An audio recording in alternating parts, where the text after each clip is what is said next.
It is unsettling to realize that Tudor noble women lived closest to power, yet were the ones most silently broken by it. Their titles glittered, but their lives hid rules no one dared to name. Behind every smile was a bargain. Behind every privilege, a quiet fear. And behind every survival, a cost erased from history. Tonight, HT, you will walk beside them and see what their silence truly carried. So, before you feel comfortable, take a moment to like the video and subscribe to the channel. Only if your heart truly wants to. If you do like it, leave a little comment letting me know what time it is where you are. Now, dim the lights. Adjust the pillow to fit your head. Maybe turn on a fan to create a relaxing atmosphere.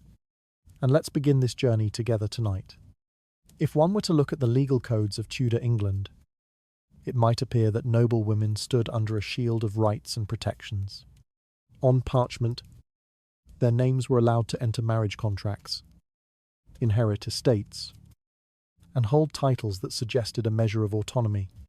The words looked firm, as though the law had carved out a safe corner for them within a world ruled by men. But anyone who stepped beyond the page would quickly see that these promises had little weight in daily life. What the law offered in writing, custom and family stripped away in practice. In noble households, decisions rarely moved through the women whose names appeared in those legal documents. Husbands, fathers, uncles, and brothers acted as the true arbiters of marriage. Property and reputation. A woman might legally possess land, yet never see the accounts. She might hold a title, yet never exercise authority. She might be named heir, yet lose everything. Once a male relative intervened. The distance between what existed in theory and what existed in the room she lived in was often so wide it felt like two different worlds. Marriage, for example, was described as a union between two consenting individuals. But the notion of consent was as thin as paper. Daughters were positioned, moved, or exchanged to strengthen alliances, settle disputes, or consolidate property. The law recognized their participation only because signatures had to appear somewhere, even if the hand holding the quill trembled at the pressure of expectation.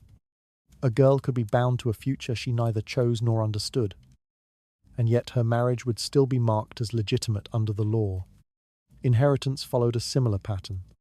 While a noble woman could inherit estates or wealth, the actual management of these assets rarely rested with her. A husband could claim authority over her land, her income, and even her dowry the moment they married. Male guardians could step in to oversee her property if she was deemed inexperienced or incapable. Judgments that were conveniently applied whenever control shifted in their favor. Even widows who were legally entitled to a portion of their late husband's estate found themselves navigating resistance, manipulation, or outright theft disguised as procedure. The most striking part was how normal this imbalance seemed within Tudor society. People believed that law and custom complemented each other, not realizing the contradictions.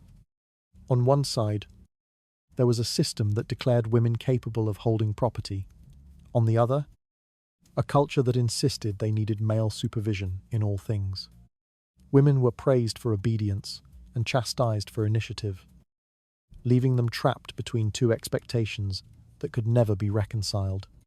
Their rights were framed as gifts, not guarantees, and gifts could be taken back without notice.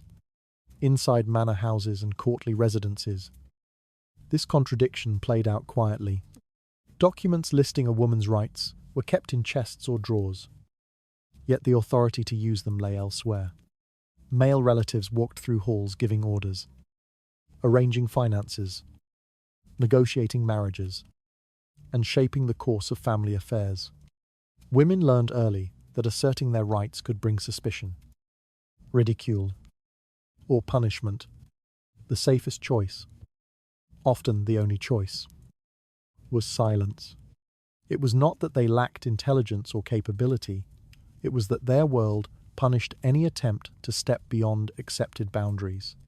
The difference between legal existence and lived reality became even more evident when conflicts arose. If a woman wanted to contest a decision regarding property, custody, or marital conditions, she needed the permission of the very man whose choices she was challenging. Legal recourse existed, but it was controlled by those who benefited from her dependence. It created a structure where women were visible in law, but invisible in practice, invoked when convenient, and dismissed when not. To an outside observer, the situation might seem like a flaw in the system, something that slipped through the cracks. But for Tudor families, it was deliberate. The appearance of legal protection gave the impression of fairness, while the execution of power remained firmly in male hands. The illusion allowed the society to pride itself on civility, while maintaining control over women without openly acknowledging it. A noblewoman lived at the intersection of these contradictions, expected to carry the burdens of responsibility without being granted the authority to shape her own life. The truth behind their legal status reveals not a misunderstanding, but a structure built on quiet containment. Women were woven into laws that recognized their presence but constructed customs that denied their agency. Their identities existed in records, yet dissolved in the rhythms of everyday life. The gap between what they were promised and what they were allowed to experience shaped everything, from the marriages they entered to the estates they supposedly governed. And perhaps the most unsettling part is how normal it all felt to those who lived within it. A woman could walk past her own signatures on documents she never controlled. She could be praised for possessing rights she never touched. She could inherit a fortune and still ask permission to use her own coin. The law had carved out a place for her, but the world had already taken it away. In the end, the distance between written rights and lived experience defines the quiet weight of their world. There is still something else waiting beneath those polite legal phrases and household routines. One misstep in a room full of watchful eyes could reveal just how fragile that supposed protection truly was. A noblewoman who attempted to claim the rights written under her name quickly discovered how little those rights depended on her. The law stated that she could seek legal remedy, petition a court, or contest an injustice. But each of these paths narrowed the moment she stepped toward them. Her position looked strong on paper, yet in practice, she needed the approval of the very man whose authority she hoped to question. The contradiction was so firmly built into daily life that many no longer noticed it. They simply accepted that the law existed, though not for her to use freely. Inside Tudor households, men moved through corridors with an ease that came from knowing every institution supported their decisions. Women, by contrast, learned to tread carefully, even matters that concerned their own inheritance, safety, or future required permission to address. If she wished to contest the misuse of her dowry, she needed her husband's signature to proceed.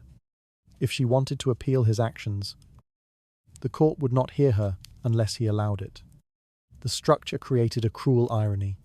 She was the one wronged, yet he was the one who decided whether her voice could be heard. This dependence extended far beyond legal matters. A noblewoman lived under constant supervision, not only by her husband, but also by servants, visiting relatives, and the quiet network of informants within the household.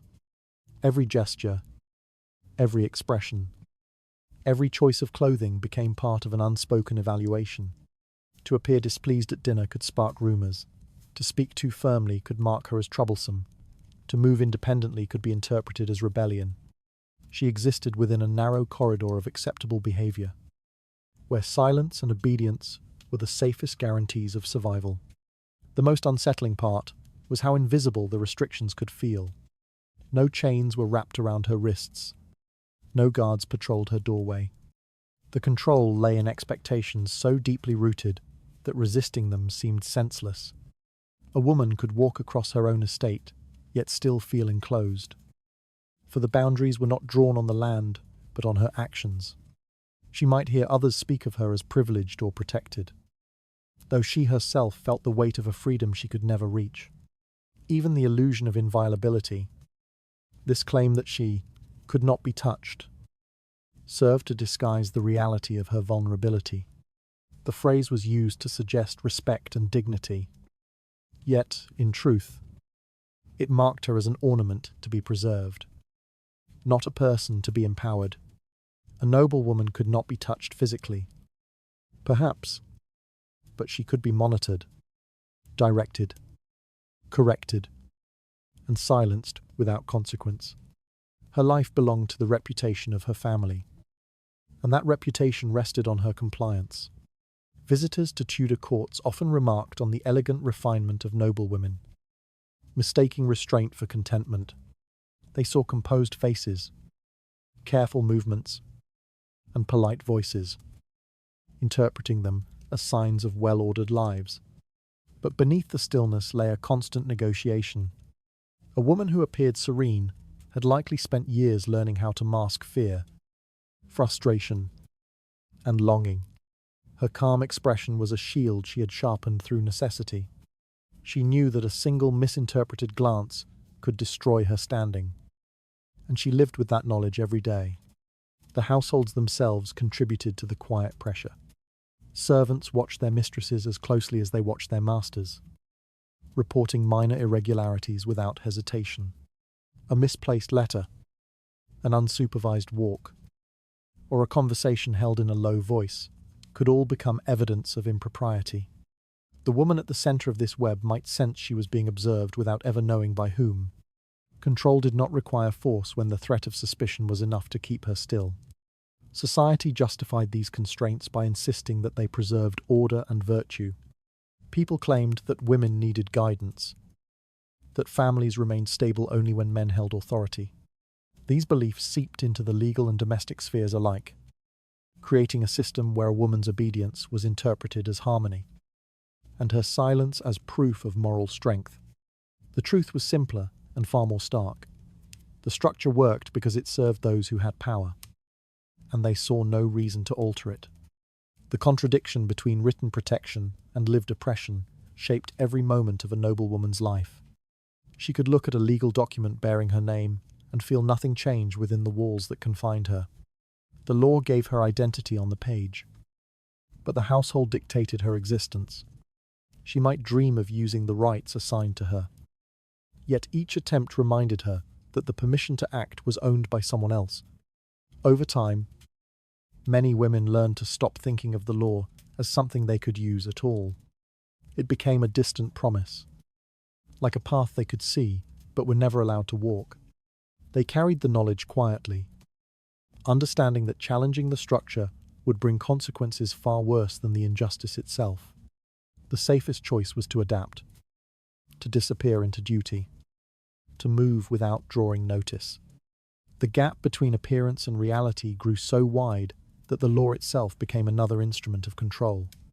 People could point to it and claim she was protected, all while tightening the boundaries around her life. It was a cage built with elegant language, polished until it gleamed, so that no one would question what lay behind it. All of this leaves a chill in the understanding of her place, a reminder that safety on paper meant very little in her daily world. Something unspoken lingers in the space between compliance and fear, waiting quietly among the routines she was forced to accept. And in that stillness, a single hesitation could reveal the cost of living under protection that was never truly hers. Marriage for Tudor noble families rarely carried the softness or sentiment that people now associate with the idea. It functioned instead as a calculated exchange, arranged by adults who measured alliances, property, and survival long before considering the feelings of the children involved. A girl might still be learning her letters when her future was decided in a conversation she would never hear. Agreements were made over tables, not hearts, and the people being joined were treated more as components of a bargain than as individuals with lives of their own. A marriage contract could be drawn years before the girl understood what marriage meant. 12 was a common age for betrothal, sometimes younger, and the man chosen for her might already be seasoned with age and experience.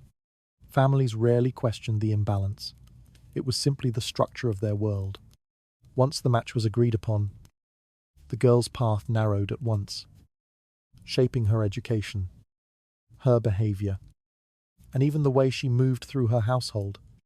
From that moment on, her future was not something to be imagined, only something to be prepared for.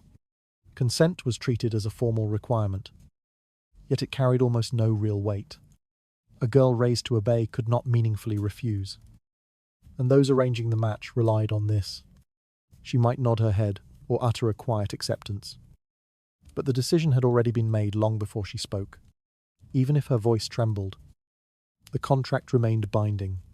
Her duty was to comply, not to question, and the world around her ensured she understood this from an early age. By the time the marriage took place, the bride often knew very little about the man she was expected to live with. Letters might have been exchanged, chaperoned meetings arranged, but the essential truth remained. She was stepping into a commitment shaped entirely by others. The halls she left behind belonged to her childhood. The halls she entered belonged to a life organized without her input. Her body, her labor, her fertility.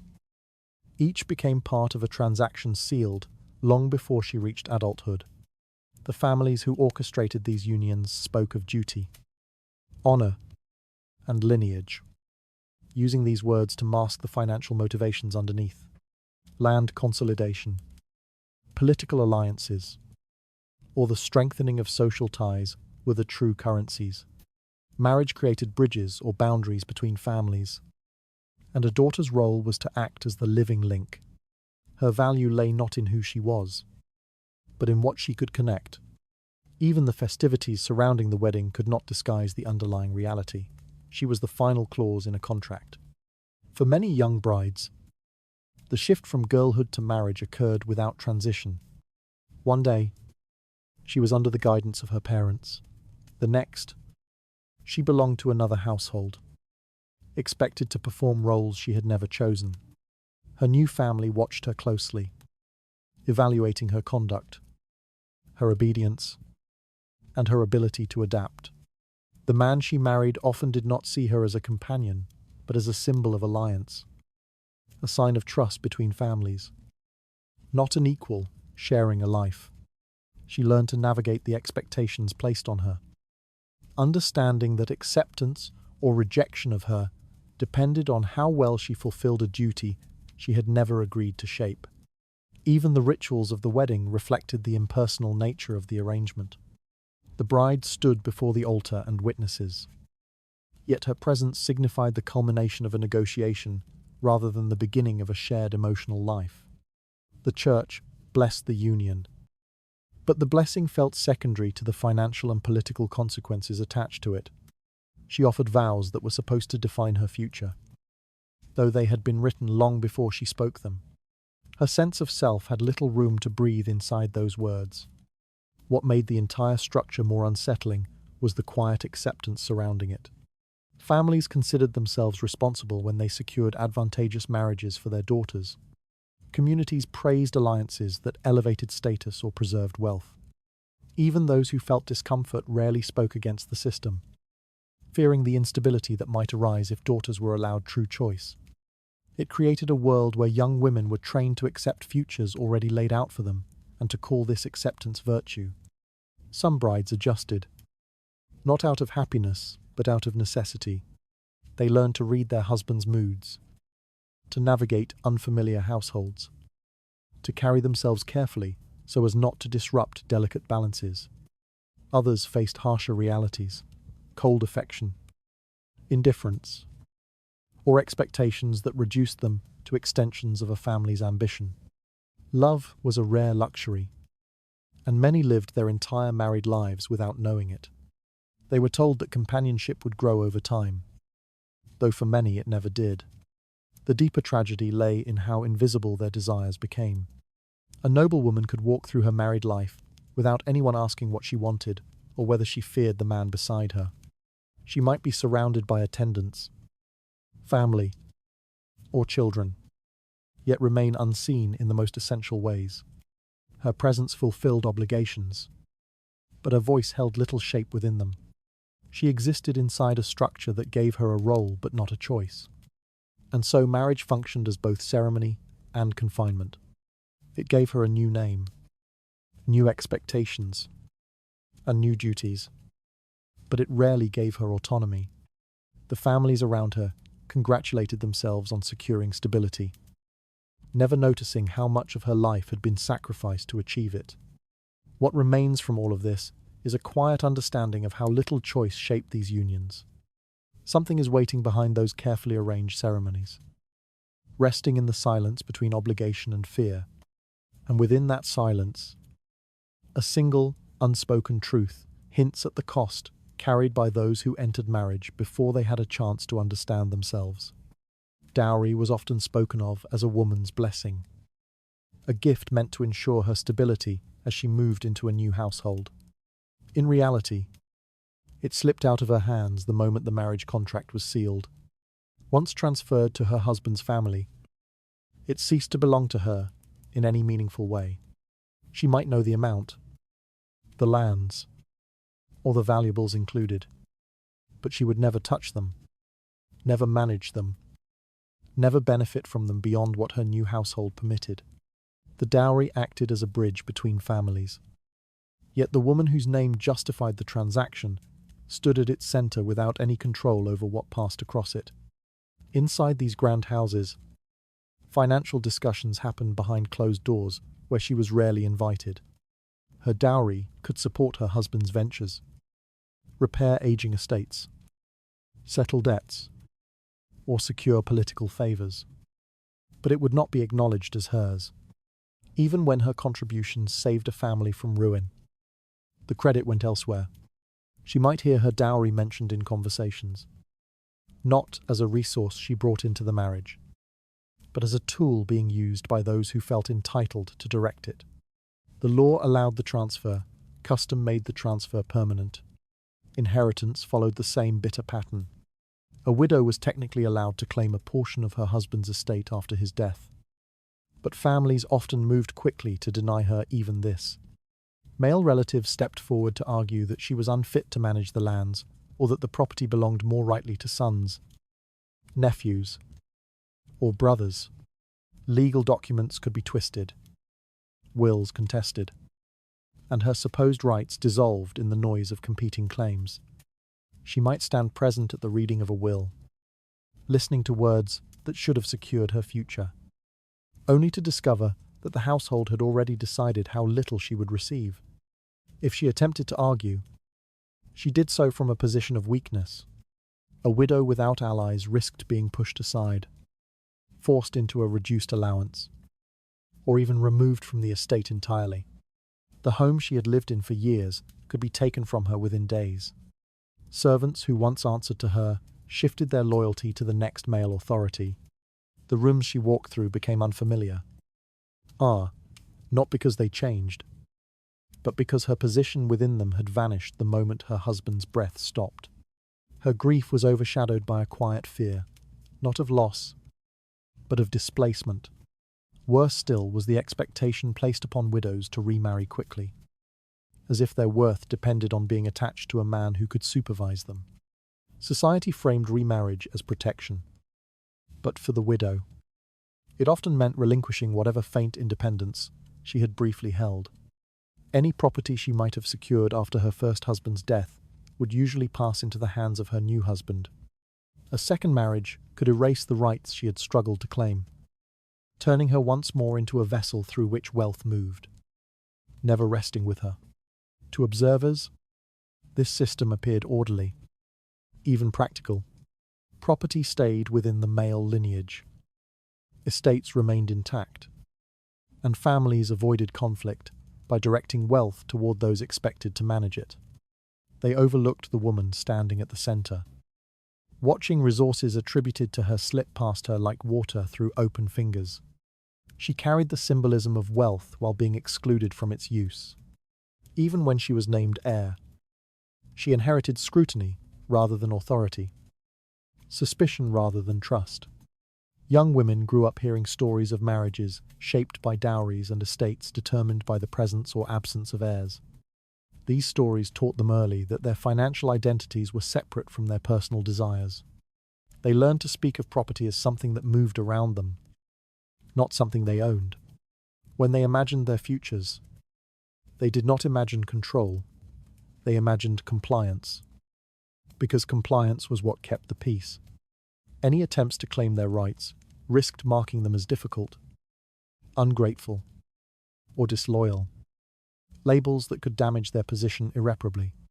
The illusion lay in the language used to describe their roles.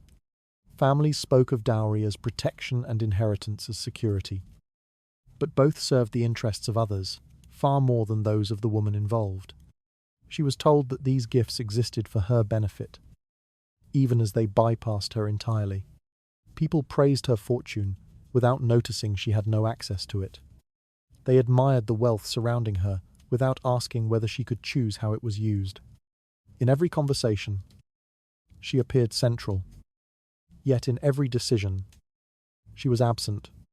Over time, many noble women learned to live with the quiet knowledge that wealth attached to their names, but never to their hands. They walked through estates their marriages had strengthened, knowing those corridors would never truly belong to them. They raised children who would inherit what they themselves could not. They carried the weight of property they could neither touch nor direct. The wealth was real, but their control over it existed only in appearance. In the end, all of this reveals how prosperity could rest on a woman's shoulders without ever entering her grasp. There is still something colder hidden behind these elegant transactions, waiting in the spaces where ownership and power refuse to meet. A single signature could undo whatever fragile security she believed she possessed, leaving only the faint outline of a life shaped by others.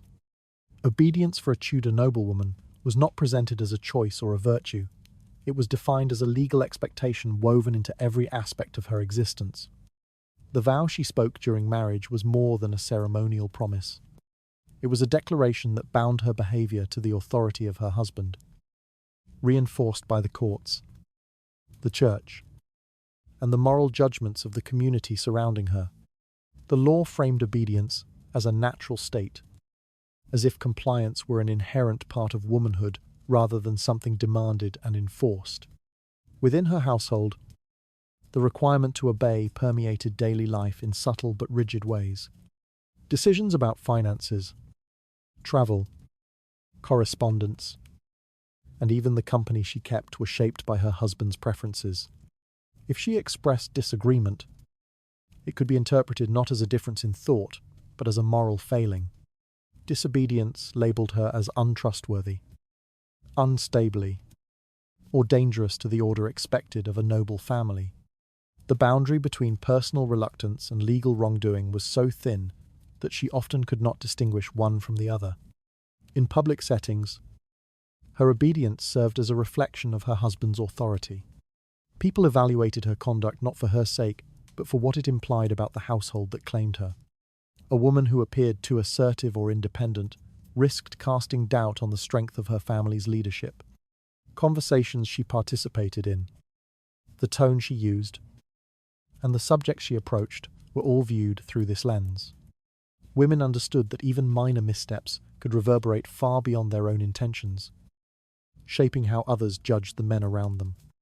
This added yet another layer of pressure, compelling them to restrain their true thoughts for the sake of the family's reputation. Behind closed doors, the enforcement of obedience could become quieter, but no less controlling. A husband might not raise his voice or his hand, yet he could impose restrictions in countless other ways. He could limit her access to money, to visitors, or to letters. He could isolate her socially, praising her compliance to others while erasing the independence she once had. Punishment did not have to be physical when her world depended entirely on his willingness to grant or withhold permission. She lived under the constant awareness that displeasing him, even unintentionally, carried consequences she could not negotiate. Religious teachings strengthened these expectations. Sermons delivered in both churches and private chapels emphasized the story of Eve, reminding women that disobedience was the beginning of human downfall. Clergymen told wives that to obey was to participate in divine order, while resistance aligned them with sin. These ideas sank deep into the culture, shaping how women viewed themselves. Even those who quietly questioned the fairness of the system often felt guilt for their thoughts. Believing their doubts marked them as flawed. The pressure worked best when women policed themselves, absorbing the duty to obey as a truth rather than an imposition. Within this system, deviation was noticed immediately. A woman who raised concerns too openly, corrected her husband, or asserted control over matters deemed outside her sphere became the subject of whispers. People described her as difficult or unfeminine, and these labels could follow her for years. Once her reputation shifted, regaining social acceptance became nearly impossible. Families treated her with caution. Servants watched her more closely, and her husband might respond with stricter control to restore the balance others expected of him. Her identity could be reduced to a single moment of perceived defiance. The fear of being marked as improper shaped how women moved, spoke, and even thought. Many learned to anticipate their husbands' expectations before they voiced them. They adjusted their routines to prevent conflict, memorized acceptable responses, and avoided situations that might require them to express opinions. Over time, obedience became not only expected but internalized. Women taught themselves silence, believing it protected them. The absence of argument did not mean peace. It meant survival within a structure that allowed no safe alternatives. Younger girls observed these dynamics long before marriage. They watched how their mothers behaved, how their aunts lowered their eyes, how older women softened their voices when addressing men. They absorbed the lessons without being formally instructed. Obedience became part of their understanding of adulthood, something as natural as wearing certain clothing or learning household skills. By the time they married, they rarely questioned the vow to obey. For questioning, it felt like questioning the world itself. What makes this system particularly chilling is how normal it appeared to everyone inside it. Husbands believed they were fulfilling their role. Wives believed resisting would bring ruin. Communities believed obedience ensured stability. The law justified. The church provided reassurance, and custom provided reinforcement. A woman who lived under these pressures might go years without realizing how deeply they shaped her life. Even when she sensed the boundaries closing in, she often blamed herself rather than the structure surrounding her. Obedience was not merely expected, it was demanded, defended, and disguised as virtue. And for many noble women, it became the silent thread running through every decision, limiting the contours of their existence before they even understood the shape of their confinement. All of this leaves a lingering understanding of how tightly her life was held in place by expectations she never had the power to refuse. Something quieter waits beneath the surface of these vows, settling into the spaces where duty eclipses individuality. One brief hesitation could expose how deeply her identity had been shaped by forces claiming to protect her. Education for noble daughters in Tudor society carried an air of refinement, yet its boundaries were drawn with deliberate precision.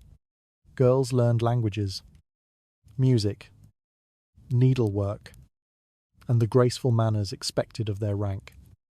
But these lessons served more to shape their presentation than their understanding of the world.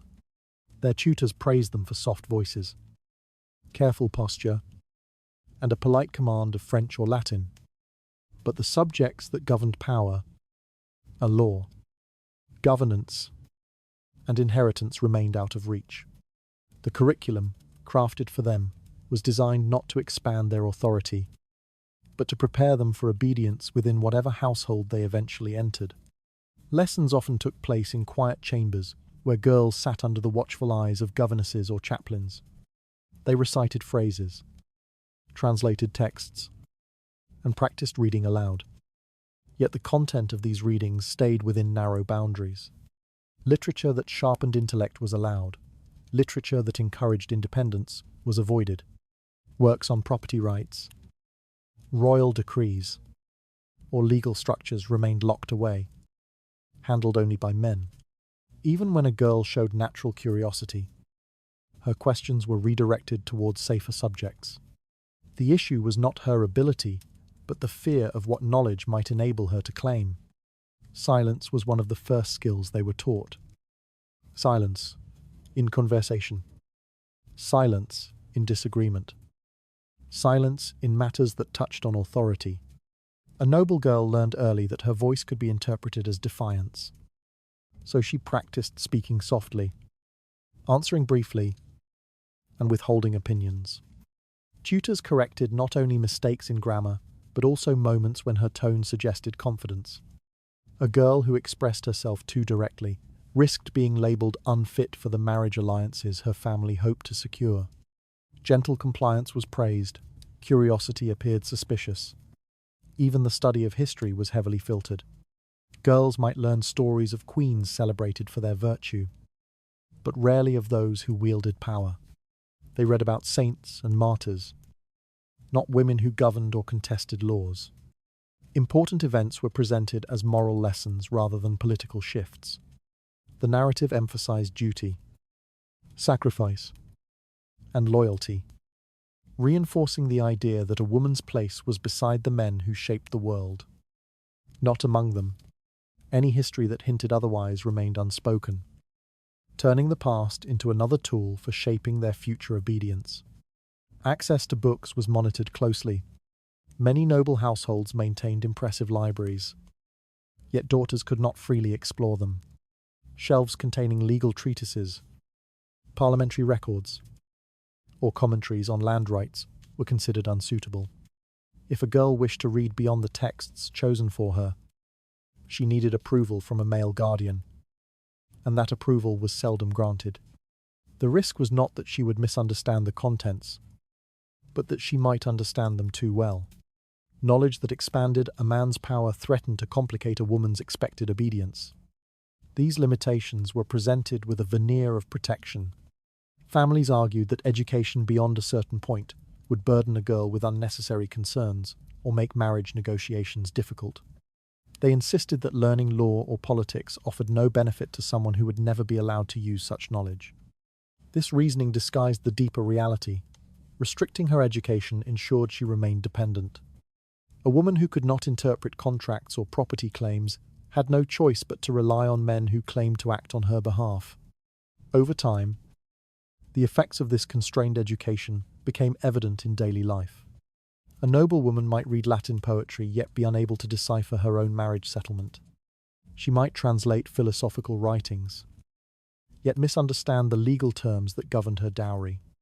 Her intelligence was shaped into elegance rather than agency, leaving her well prepared to entertain guests, but unprepared to protect her own interests. The disconnect between her capabilities and her permitted knowledge created a quiet vulnerability she could not overcome. In some households, girls sensed these boundaries, even without being told. They noticed which books were removed from sight when they entered a room, which conversations fell silent in their presence, and which topics earned sharp glances if mentioned aloud. They learned to recognize the invisible lines drawn around them, adapting their curiosity to fit the expectations placed on them. Some accepted these limits without question. Others wondered what lay beyond them, but understood that wondering was safer than asking. The truth underlying all of this was simple. The education of noble daughters was never intended to empower them.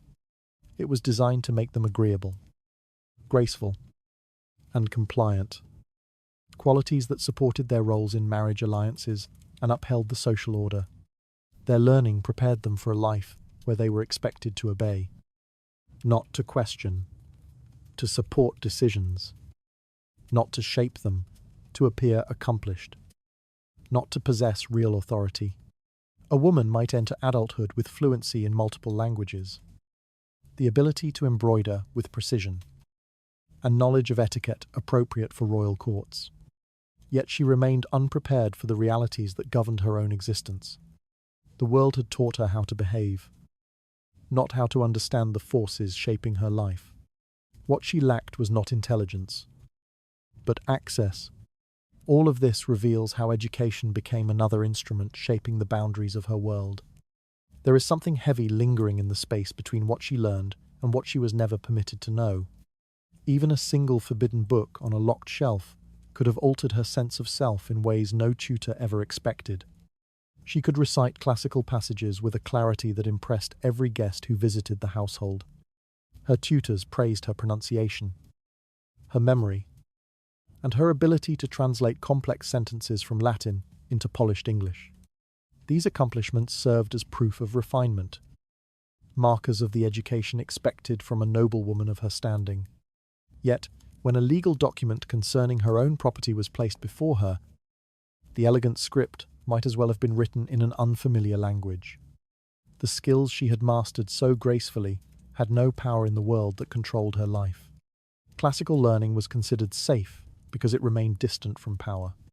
A woman could read writings by Cicero or Seneca without ever understanding how their discussions of duty or governance applied to her own circumstances. She could translate arguments about justice while having no means to defend her own rights. The education she received was designed to appear impressive while ensuring it posed no threat. It showcased her virtue rather than equipping her for independence. The more skilled she became in these limited areas, the more her family pointed to her accomplishments as evidence that she needed nothing more. Legal documents, however, existed in a realm she was never meant to enter. Dates, wills, settlements, and marriage contracts contained language deliberately constructed to exclude the uninitiated. Men spoke of land boundaries, hereditary claims, and property rights, using terms that reinforced their authority. Even when a woman attempted to follow the meaning, she found herself halted by unfamiliar phrases or references. It was not her failure. It was the system working as intended. The knowledge that governed her life remained protected behind a curtain she was never permitted to lift. Her intelligence, far from opening doors, often increased the scrutiny she faced. A clever woman attracted attention, and attention could quickly turn into suspicion. If she asked too many questions about finances, people wondered whether she aimed to overstep her role. If she showed interest in the estate's operations, whispers spread that she sought to interfere. A woman who displayed intelligence had to do so carefully, filtered through modesty and restraint. Her success was permitted only as long as it did not challenge the structures around her. The contradiction grew sharper as she aged. She understood philosophy, yet could not speak openly about her concerns. She could interpret historical texts but remained blind to the negotiations shaping her future. Her education had sharpened her mind enough to sense the limits placed upon her, but not enough to navigate beyond them. She saw the disconnect clearly. The subjects she mastered improved her reputation, while the subjects withheld from her determined her fate. Learning elevated her appearance while deepening her vulnerability. This imbalance became painfully evident during moments when decisions about her life were made without her input. She might sit in a room adjacent to where her husband or relatives discussed matters involving her inheritance or dowry. She might hear fragments of conversation, yet understand only pieces of what was at stake. The documents drafted on her behalf carried legal weight she could not decipher. Even if she caught a glimpse of the parchment, its meaning remained inaccessible, while others debated her property. She was praised for her knowledge of Latin poetry, a skill irrelevant to the choices being made. To those around her, this arrangement appeared orderly and even virtuous. A woman who knew too much risked disrupting the balance of authority. People believed that shielding her from legal concerns protected her from stress, preserving her composure and moral purity. They overlooked the truth that ignorance left her dependent, unable to defend herself when conflicts arose. Her intelligence was admired, but her autonomy was feared. Some women sensed the danger embedded in this design. They recognized that their accomplishments functioned more like ornaments, displayed proudly, yet offering no real strength. They felt the tension between what they knew and what they were not allowed to understand. A woman who dared to push beyond the accepted boundaries risked not only criticism but punishment. Society tolerated intelligence only when it remained harmless. The more perceptive she became, the more she learned to hide her insight beneath measured silence. The result was a life lived in two layers. Outwardly, she presented herself as cultured, articulate, and well-educated. Inwardly, she navigated a world where the most important knowledge was denied to her. She could debate classical ideas, yet could not read her own marriage contract. She could translate ancient rhetoric, yet remained powerless to interpret the clauses that defined her rights. Her brilliance illuminated nothing that could change her circumstances. This was the quiet cruelty of her position. The very education meant to elevate her served instead to distract from the restrictions imposed upon her. Those who admired her learning believed she needed no further empowerment. Those who controlled her assets insisted she lacked the proper understanding. Her accomplishments became part of the cage, polished until they gleamed, masking the emptiness of the authority she actually held. Through all of this, a faint awareness forms of how knowledge was used to decorate her life rather than strengthen it. There is still an uneasy silence between the brilliance she possesses and the power withheld from her grasp. A simple legal phrase, if placed before her without restriction, could have altered the course of her world in ways she was never meant to see. Pregnancy, for a Tudor noblewoman, was never simply a personal experience. It was a public expectation woven tightly into the structure of her marriage. The duty to produce a male heir overshadowed every other aspect of her life, shaping how she was treated, how she moved, and how she was judged. Her body became a vessel through which family lineage was secured, and success or failure in this role defined her worth in ways she could not escape. People spoke of motherhood with reverence, yet the pressure beneath their words carried a weight that pressed against her from every direction. From the moment she married, the scrutiny began. Servants watched her routines, relatives questioned her health, and her husband observed subtle changes in her behavior. Hoping for signs of conception, when she finally became pregnant, the household reacted not with privacy, but with heightened attention. Her diet, her posture, her rest, all became subjects of concern, though the concern rarely centered on her well-being. The true focus lay on the unborn child, especially if there were hopes for a son. She felt herself recede behind the expectations attached to the life growing inside her. The dangers of childbirth were well known, yet seldom acknowledged with honesty. Each pregnancy carried risk, and each delivery could end in silence rather than celebration. Physicians had limited knowledge. Midwives worked within constraints, and complications could unfold rapidly without remedy. Despite this, a noblewoman had little say in the matter. Refusing to conceive or spacing pregnancies violated the expectations of marriage and duty. Her body was expected to endure the cycle without question, and suffering was accepted as part of her role. Isolation grew as her pregnancy progressed. People treated her with a mixture of caution and detachment, as though she were a fragile object that demanded care but not conversation. Her movements were restricted, her visits reduced, and her connection to the outside world steadily diminished. She spent long hours in quiet rooms, surrounded by attendants who monitored her condition, yet rarely engaged with her as a person. The further she advanced toward childbirth, the smaller her world became, narrowing to the anxieties she carried alone. If complications arose, the blame fell quickly.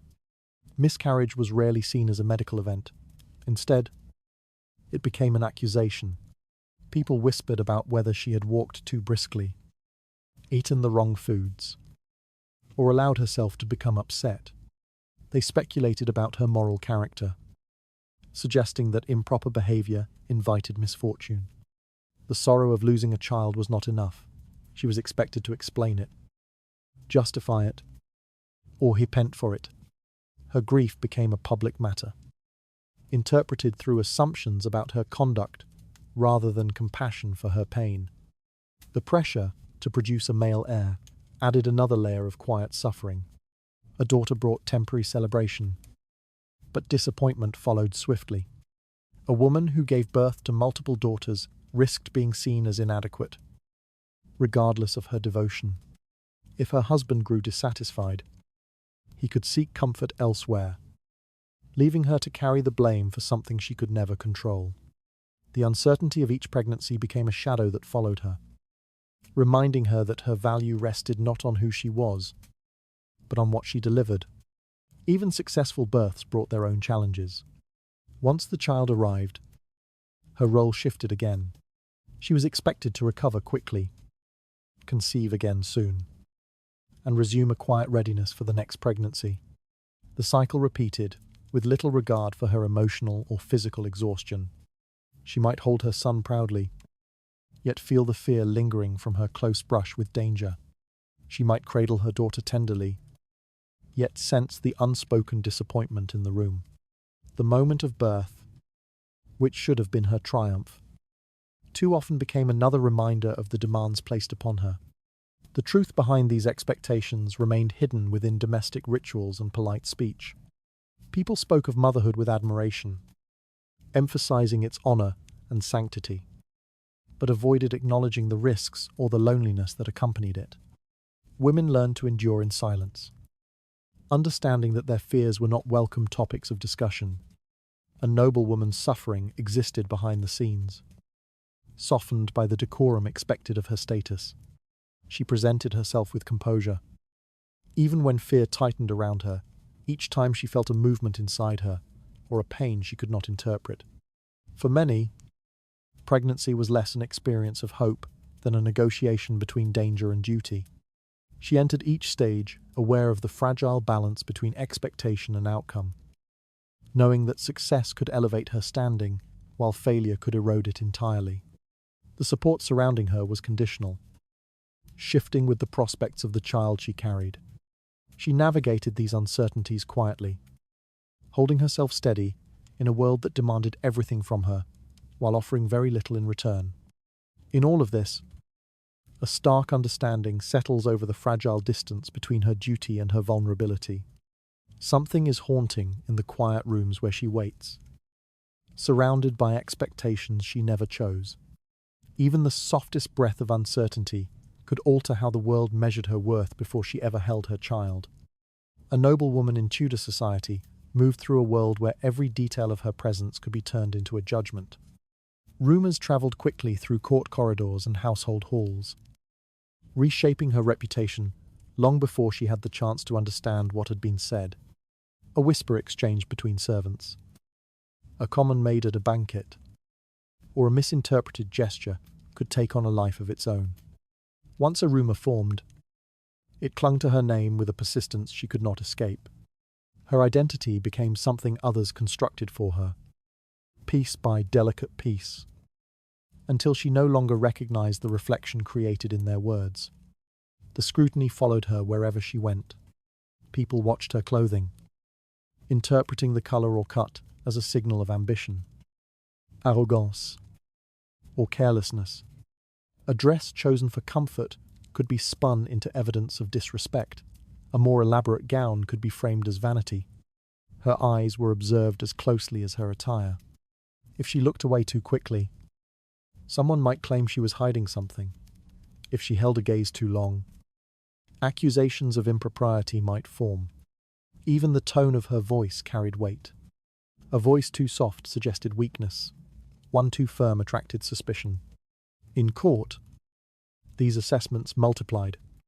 The rooms were crowded with individuals eager to advance their own positions, and the misstep of one woman became an opportunity for others. A harmless interaction with a gentleman might be twisted into a suggestion. A private conversation with another lady could be interpreted as planning or a complaint. The environment encouraged vigilance, and vigilance encouraged paranoia. The noble woman learned to measure every gesture, to choose each word cautiously, to remain composed even when she felt the weight of eyes pressing against her back. Yet the most destructive judgments came from those who had never spoken to her. Rumors traveled through servants' quarters, along kitchen corridors, across gardens, and into the ears of those who shape decisions. A woman might find her reputation altered by stories she had no chance to confront. Once people believed a tale, retraction became nearly impossible. A single rumor could eclipse years of dignity, reshaping her social standing in an instant. Even if the rumor lacked evidence, its persistence alone made it feel true. Accusations of impropriety carried consequences that extended far beyond embarrassment.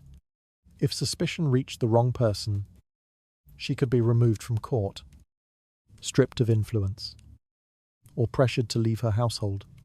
Some women lost property, forced to accept the decisions of men who claimed they were protecting family honor. Others saw their marriages strained or destroyed, not because of anything they had done, but because of what others chose to believe. The tools of punishment were subtle yet severe, creating a world where survival required constant self-monitoring. Inside her home, the scrutiny did not lessen.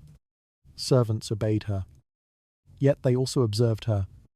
A raised eyebrow during dinner, a short walk taken alone, a letter written with the door closed. Each could become a story. These observations filtered through the household until they reached someone ready to make use of them. Even her silence could be interpreted as suspicious. She lived in a state where neutrality did not exist. Everything she did meant something to someone, to those around her. This system of surveillance seemed natural.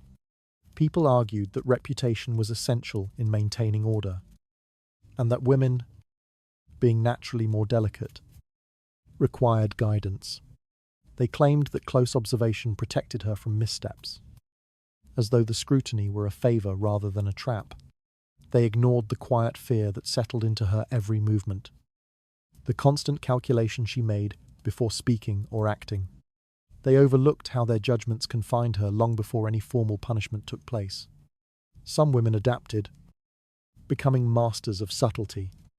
They learned how to speak without revealing anything, how to smile without committing, how to move through crowded rooms without attracting unnecessary attention. Their composure made them seem confident, but the truth beneath it was far more fragile. They lived in a balance where one poorly timed expression could undo everything they had worked to maintain. Their survival depended not on who they were, but on how well they could avoid becoming a subject of conversation. Others found themselves overwhelmed. A rumor formed, spread, and hardened around them like a shell. No explanation softened it. No denial dispersed it. They became examples of what could happen to a woman who lost control of the narrative surrounding her. Their downfall served as a warning to others, reinforcing the silent fear that kept the rest compliant. The system thrived because it ensured that no one felt secure enough to challenge it. What made this scrutiny most chilling was its invisibility. There were no formal rules outlining how a woman should behave, yet she was punished for failing to meet expectations she could never fully identify. The criteria shifted depending on who watched her and what they hoped to gain. She lived inside a structure built from perception rather than truth, where justice mattered less than appearance and interpretation carried more power than fact. Through all of this, a quiet realization emerges about how reputation governed her life more strictly than any written law. Something is unsettling in the way silence and whispers could reshape her fate without leaving a trace behind. The faintest murmur drifting through a crowded hall could decide how long she remained standing in the world that claimed to protect her. Within the walls of a Tudor household, the idea of a noble woman holding authority over domestic affairs appeared. At first glance, almost reassuring, people spoke of her as the lady of the house, a figure imagined to guide servants, oversee supplies, and maintain order. Her presence was expected to radiate quiet influence, shaping the rhythm of daily life. But beneath this comforting picture lay a reality far more constrained. Her position, though adorned with respect, offered little real control. What looked like power was often nothing more than a carefully crafted illusion. The household seemed to revolve around her, yet decisions rarely passed through her hands. She might approve the menu for a feast, or comment on the arrangement of guests. But the deeper structure, the ledgers, the wages, the inventory, the accounts, belonged to someone else. A male steward or a trusted relative managed the finances, negotiated purchases, and supervised the labourers. These men moved through the estate with a confidence she was never permitted to display. They made choices that shaped her life, and she learned of them only after they had already been put into effect. If she attempted to step beyond the boundaries set for her, the resistance was immediate. Advisors reminded her gently that household management required skills she was not trained to understand. Male relatives spoke of financial matters as too complex or inappropriate for her involvement. Any attempt to request detailed information about the estate was viewed with suspicion, as though curiosity itself suggested an improper ambition. She learned very quickly that her influence existed only where others allowed it, and that overstepping brought consequences she could not predict.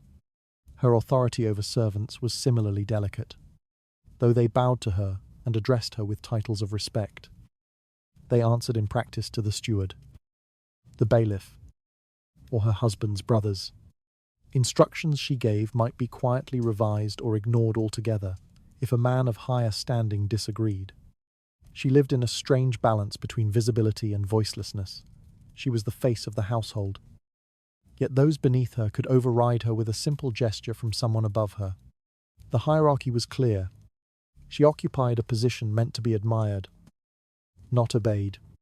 Even the tasks she was permitted to manage were framed in ways that diminished their significance. Choosing fabrics for clothing or planning festivities were treated as accomplishments, while the decisions that shaped the estate's prosperity remained in male hands.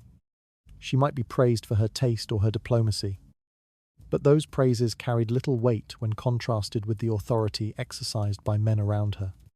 Her efforts became symbolic, appreciated but not needed, acknowledged but not influential. What made this illusion of power particularly cruel was how eagerly others insisted it was real.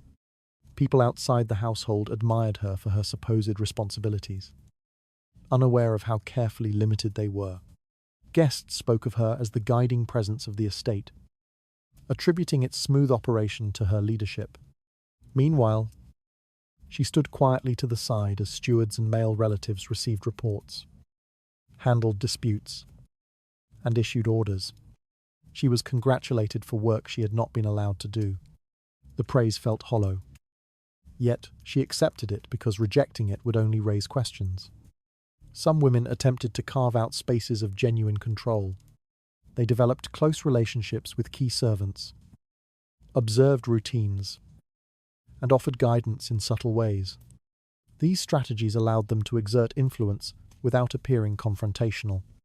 Yet even such efforts carried risk. A steward who felt challenged could easily undermine her reputation, and a relative who sensed her growing confidence might intervene to remind her of her place. Every step she took toward authority had to be measured carefully, performed in shadows rather than in the open. For others, the weight of the illusion became exhausting. They recognized that their responsibilities were ornamental, that their supposed control evaporated whenever it touched something important. They watched decisions unfold around them with the understanding that they were expected to smile, contribute polite conversation, and remain outwardly content. Their labor, emotional and practical, sustained the household's appearance of harmony, yet they received no acknowledgement for the burdens they carried.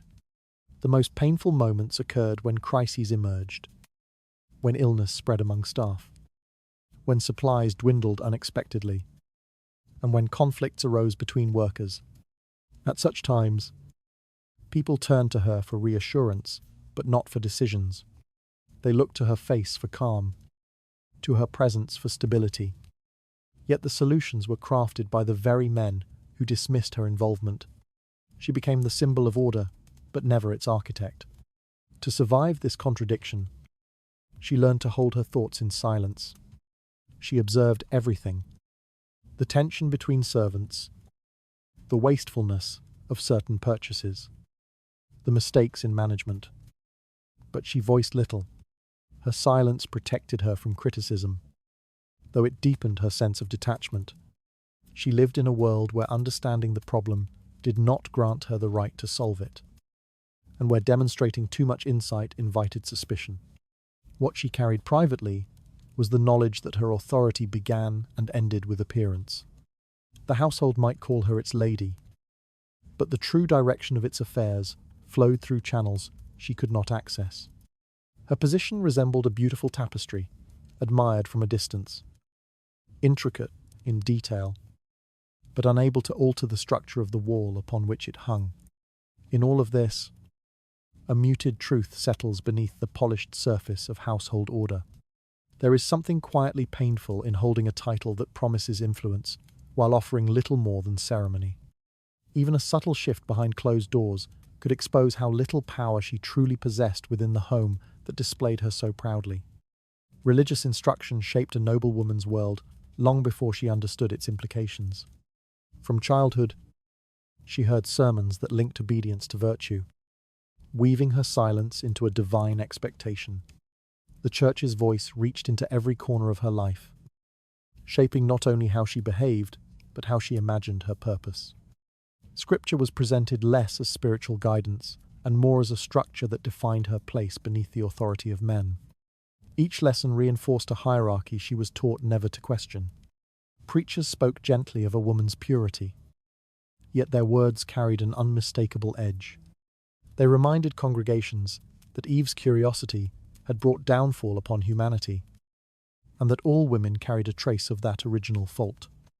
This narrative justified caution toward her intelligence, suspicion toward her feelings, and control over her decisions. If she expressed independent thought, it could be interpreted as a whisper of the same defiance that had once led the first woman. She learned early that spiritual stories were not simply teachings, they were tools used to reinforce expectations she could not escape. Within the household, religious devotion took on a structured, almost ritualistic form. She prayed daily, attended services, and listened to homilies that praised humility, patience, and submission. Her faith was expected to manifest as stillness rather than strength. A devout woman accepted hardship without protest. She endured disappointment with graceful silence. The more she suffered quietly, the more she resembled the ideal the church celebrated. It was not resilience that earned respect, but compliance. Clergy often emphasized that women were spiritually fragile. They claimed she needed guidance to avoid moral error, as though temptation hovered near her more than it did men. This belief justified constant supervision. Her emotions were examined, her friendships monitored, and her reading restricted. She was told that excessive curiosity or passion could lead her away from righteousness. In reality, these warnings served to keep her contained. Faith became a boundary, not a refuge. Marriage was framed as a sacred duty, and within it, obedience became a religious obligation. Her vows included promises to honor and obey her husband, language that transformed household hierarchy into divine command. If she disagreed with him, she risked not only marital conflict, but spiritual disapproval. When disputes arose, clergy urged her to examine her own behavior first, encouraging introspection instead of self-advocacy. In their eyes, her moral responsibility was to maintain harmony, even when harmony required silence. This spiritual framework shaped how others judged her. A woman who spoke plainly or questioned authority was seen as lacking humility. One who showed too much emotion could be labeled undisciplined. People interpreted her behavior through moral lenses that favored compliance. If she appeared too assertive, whispers spread that she struggled with pride. If she seemed withdrawn, others wondered if she harbored unspoken guilt. The church's teachings turned her daily actions into moral symbols, each one open to scrutiny. What made these expectations particularly heavy was how deeply she internalized them. The messages were repeated so consistently, by clergy, by family, by society, that she came to believe her impulses were inherently flawed. She measured her worth through the lens of spiritual discipline, striving to quiet any thought that seemed too bold, too curious, too discontent. She apologized for feelings she barely understood, fearing they might reflect moral weakness, faith, rather than providing comfort, often amplified her self-doubt. Still, she found small, private moments where her thoughts wandered beyond the limits set for her. In the quiet of prayer, she wondered whether obedience truly defined a woman's virtue. In the stillness of the night, she questioned why suffering was praised instead of alleviated.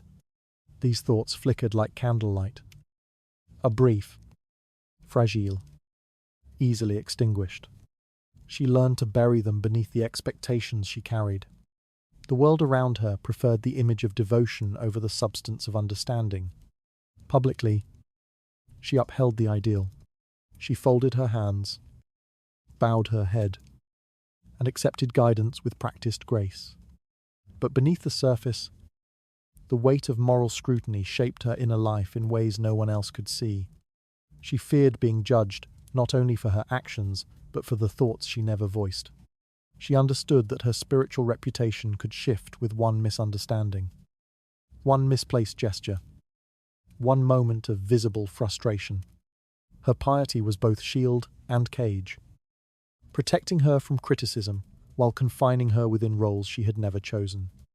Over time, she realized that the doctrines surrounding her were less about faith than about maintaining structure. The church offered a moral foundation that reinforced the hierarchy of her household, her marriage, and her society. It taught that her silence was not weakness but virtue, that her obedience was not submission but righteousness. The cost of this teaching was the quiet erosion of her inner world, replaced by a version of herself, crafted to meet expectations she could not alter. In all of this, a solemn truth drifts beneath the rituals she performs each day. There is something quietly heavy in realizing how belief was shaped to define her limits rather than her spirit. Even the softest sermon could redraw the boundaries of her life, long before she ever sensed the walls around her. The boundaries drawn around a Tudor noblewoman did not come from a single source. They formed where two powerful forces intertwined. Religion shaped her spirit, law shaped her status, and together they enclosed her life within expectations she could not challenge. Each system reinforced the other, turning obedience into both a spiritual duty and a legal requirement. The world that surrounded her insisted that silence was not only wise, but holy, and anything beyond silence carried consequences she was taught to fear. From her earliest years, she learned that God's will and man's rules were presented as one seamless truth. Sermons taught her that a virtuous woman accepted guidance without protest. Legal customs instructed her to submit to the authority of fathers, husbands, and male relatives. Spiritual duty and civic duty overlapped so completely that resisting one appeared to violate both. Her identity became entwined with this structure long before she understood its implications. She absorbed expectations before she had the language to question them. Whenever she felt the urge to speak against an injustice or express dissatisfaction, she confronted a wall built from intertwined doctrines. To challenge a decision made by her husband risked being labeled disobedient. To question religious instruction risked appearing ungrateful or prideful. Even private frustration felt dangerous, as though mere thoughts could betray her failing virtue. She lived within a quiet tension. The more aware she became of her limitations, the more tightly she held her tongue. This tension intensified in moments when she witnessed unfairness with no means to intervene. If her property was mishandled, she could not act without male permission. If she suffered mistreatment, seeking legal remedy required the support of the very person she might accuse. Religion urged patience. Law demanded compliance. Together, they ensured that she lacked the protection she was promised. Her rights existed, but access to them did not. The systems designed to maintain order instead ensured her dependency. The Church reinforced this dynamic through its teachings on humility and moral weakness. Clergy praised women who endured hardship silently, framing endurance as a sign of faith. Stories of saints emphasized self-sacrifice, not self-advocacy. The message was clear. Righteousness grew from stillness, not resistance. Her silence became an expression of piety, a way to show devotion in a world where speaking could mark her as unruly. When she listened to these teachings day after day, they seeped into her self-perception. She began to question, not the restrictions, but her own impulses. Law operated with equal subtlety, though she might hold legal rights to dowries, inheritances, or property. Exercising those rights required male approval. Documents arrived stamped with the authority of men, signed in her name but never explained to her. Court cases moved forward without her voice. Decisions about her future were debated in rooms she could not enter. She learned that legality and agency were not synonymous. On paper, she was protected. In practice, she was contained. The combination of these forces placed her in a perpetual state of moral caution. She feared appearing too bold, yet feared being misunderstood if she remained too withdrawn. She monitored her expressions, her tone, her body language, knowing that people interpreted spiritual and legal obedience through these subtle signals. A single moment of visible frustration could be framed as moral weakness.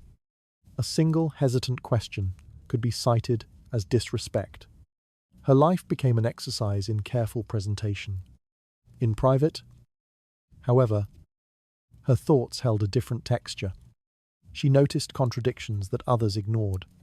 She saw how religious virtue, as defined by men, often served to protect male authority rather than spiritual truth. She saw how legal protections could vanish the moment they conflicted with the desires of someone more powerful. These realizations brought neither rebellion nor relief, only a quiet sorrow that settled deep within her. She understood the forces shaping her world, yet remained powerless to shift them. Some women tried to navigate these systems creatively. They sought influence through diplomacy, negotiation, or emotional intelligence. They learned how to soften requests, how to appeal to honor or compassion, how to suggest ideas without appearing to claim them. But these strategies required constant vigilance. One misjudgment could expose the delicate balance they relied on. One misinterpreted word could unravel everything. Survival depended not on strength, but on precision. Others retreated inward, finding solace in prayer or quiet contemplation. They accepted that the world would not change for them and shaped their inner lives to fit within the limitations imposed. But even in retreat, they were never fully free. The expectation to remain devout and compliant followed them into their most private moments, reminding them that obedience defined their worth. Silence seeped into their thoughts, not just their speech. What made this entrapment so effective was its invisibility. No single rule declared outright that a woman must not speak. Instead, a web of small teachings, customs, and legal obstacles surrounded her until she could not move without brushing against them. Each thread reinforced the next.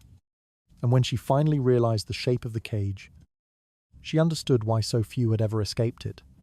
Through all of this, a heavy recognition rises of how belief and law intertwine to hold her in place.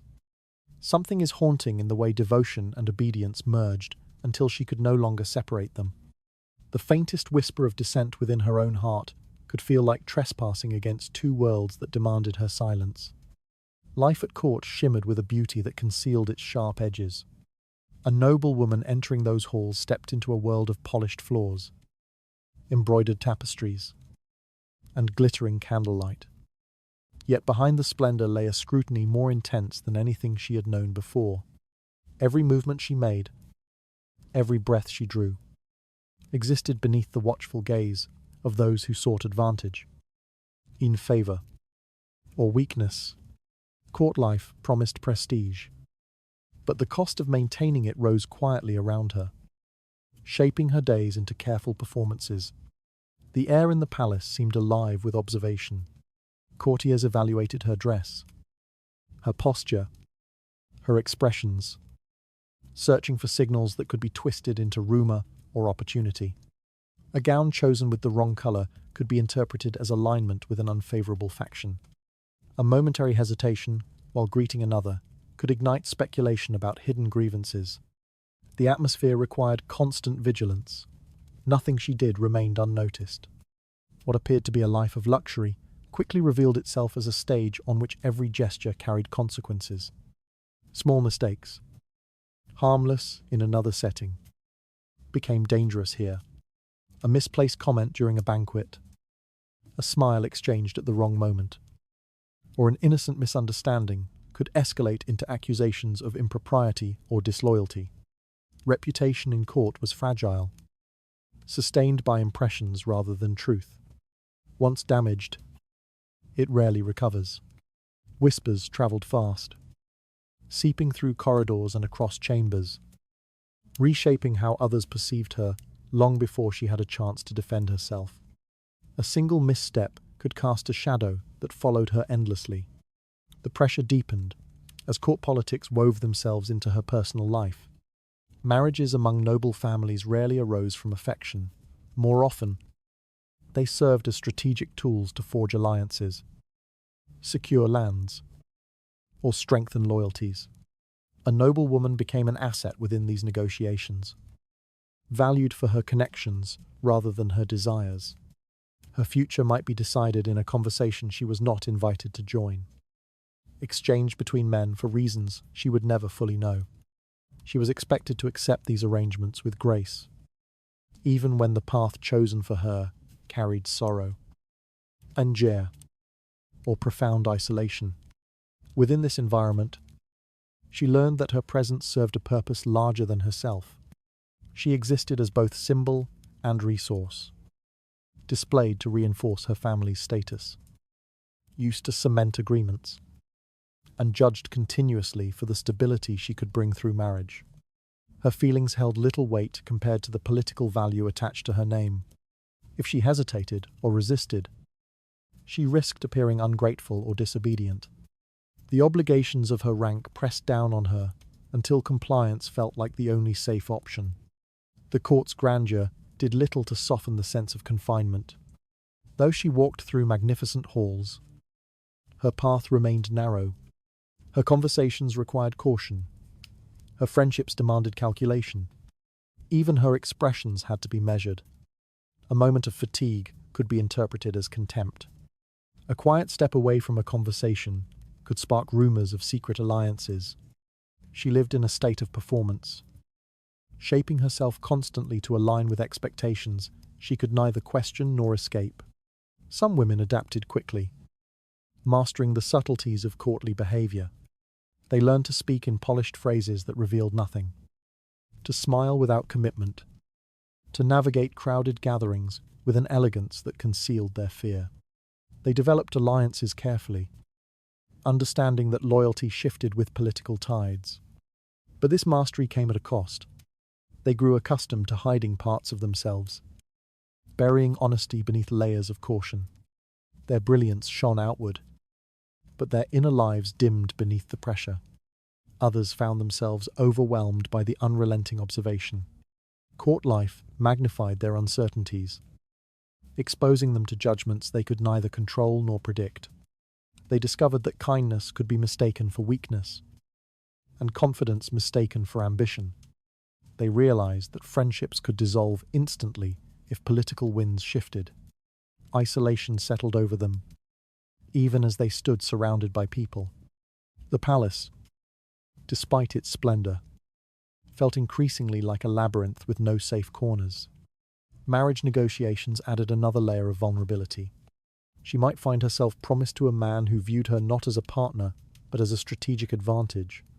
Her future home, her security, and even her daily existence could be shaped by decisions made in her absence. If she entered a household where she was not valued, she had no avenue for appeal. Court expected her to endure quietly, preserving dignity even as her autonomy slipped further away. Through all of this, the illusion of privilege persisted. Outsiders imagined noble women at court to be powerful, admired, and fortunate. Few understood the truth. Privilege here carried its own form of captivity. Each luxurious garment concealed another layer of expectation. Each moment of public grace hid an inner calculation. She moved through a world that demanded perfection while denying her the freedom to falter. Question. Or choose. Through all of this, a quiet ache settles beneath the surface of courtly brilliance. Something is unsettling in walking through splendor while feeling the walls tighten with every step. Softest shifts in courtly favor could transform her world into a place where survival meant disappearing into silence. Infidelity in Tudor society revealed the clearest divide between the freedoms men enjoyed and the dangers women faced. A nobleman's indiscretions drifted through conversation like harmless gossip, tolerated as a natural extension of his authority. His affairs could be spoken of openly among friends, dismissed with a laugh, or quietly ignored by his household. Yet for a noblewoman, the mere hint of impropriety carried consequences that reached far beyond embarrassment.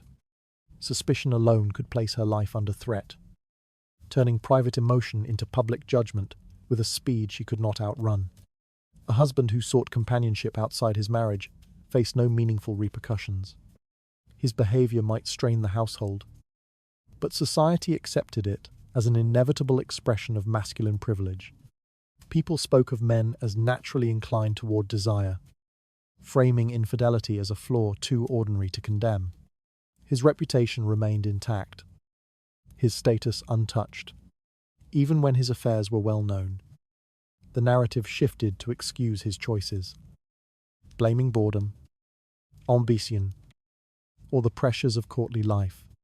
Meanwhile, his wife was expected to maintain dignity, gratitude, and silence. For her, the stakes could not have been more different. A rumor whispered at court, a misunderstood conversation in a garden, or a glance observed by the wrong person could spark accusations. Truth became irrelevant. Appearances carried the weight of evidence. Once doubts spread, they eclipsed her entire identity. Her gestures, words, and movements were reinterpreted as signs of hidden guilt. She could find herself condemned not by what she had done, but by what others wanted to believe. The ground beneath her shifted without warning, leaving her scrambling to defend a life she had lived in careful obedience. The punishment for a woman accused of adultery extended beyond social disgrace. In extreme cases, especially among those close to the crown, the outcome could be execution. A noblewoman's body, valued for its ability to produce heirs, became subject to ruthless scrutiny when her loyalty was questioned. If she bore a child while under suspicion, authorities claimed the lineage itself had been threatened. Her supposed betrayal became a political crime, treated with severity that revealed how little control she possessed over her own existence. Her value lay in her purity, and once that purity came into doubt, she lost the right to mercy. What made this disparity particularly cruel was the impossibility of defending herself. A denial could be dismissed as desperation. Silence could be interpreted as guilt. A woman, accused by powerful men, had no access to witnesses or legal protection. The investigation of her behavior focused not on truth, but on reinforcing propriety. People examined her interactions retroactively, uncovering meaning where none existed. Her fate often depended on the temperament of her husband or the political needs of the moment. Justice shifted like a tide, and she was always downstream. Even within the privacy of marriage, the double standard shaped her daily life. A husband's unfaithfulness caused her emotional pain, yet she was expected to respond with composure. Anger seemed unfitting for a woman of her rank. Jealousy was considered vulgar. Should she voice her hurt, people questioned her temperament rather than his actions. She learned to swallow emotions that, if expressed, could be weaponized against her. Her silence became both shield and confinement, protecting her from scandal while deepening her solitude. Some women attempted to navigate these contradictions with caution. They distanced themselves from dangerous company, monitored their expressions, and avoided situations that might invite suspicion. But the effort offered no guarantee of safety. A powerful man's resentment or a rival family's ambition could thrust her into danger regardless of her innocence. She understood that her survival depended less on her choices and more on the shifting desires of the world around her. Others found themselves trapped in marriages where infidelity became a source of humiliation they could not escape. Their husbands flaunted mistresses publicly, using their authority to redefine what was acceptable. Servants whispered, courtiers watched, and the noble woman endured the slow erosion of her dignity. She had no legal right to protest, no moral support from the church, and no avenue to reclaim equality. Her suffering was framed as a test of virtue, a burden she was expected to carry with grace. The cruelty of this system lay in its silence. No decree explicitly stated that men could stray while women could not. Yet every custom reinforced the imbalance. Law and tradition shaped a world in which her body, her actions, and even her emotions were regulated with relentless scrutiny. Infidelity became a prism through which society revealed its priorities: order before justice, lineage before humanity, control before compassion. The court's glittering halls, filled with music and laughter, concealed a darker truth. Women walked through those spaces knowing that their lives could fracture at the slightest accusation. They moved carefully, aware that one misplaced gesture might bring consequences from which there was no return. Men, meanwhile, drifted freely through the same rooms, their missteps softened by privilege. Through all of this, a sharp awareness forms of how loyalty was demanded from women, while freedom was granted to men. Something is chilling in watching punishment fall only where society finds it convenient. Whispers behind a closed chamber door could be enough to determine whether she remained a wife, a prisoner, or a warning. Marriage for a Tudor noblewoman often resembled a partnership in name rather than in affection. The union that bound her to her husband carried expectations of loyalty, obedience, and duty, yet offered little in return.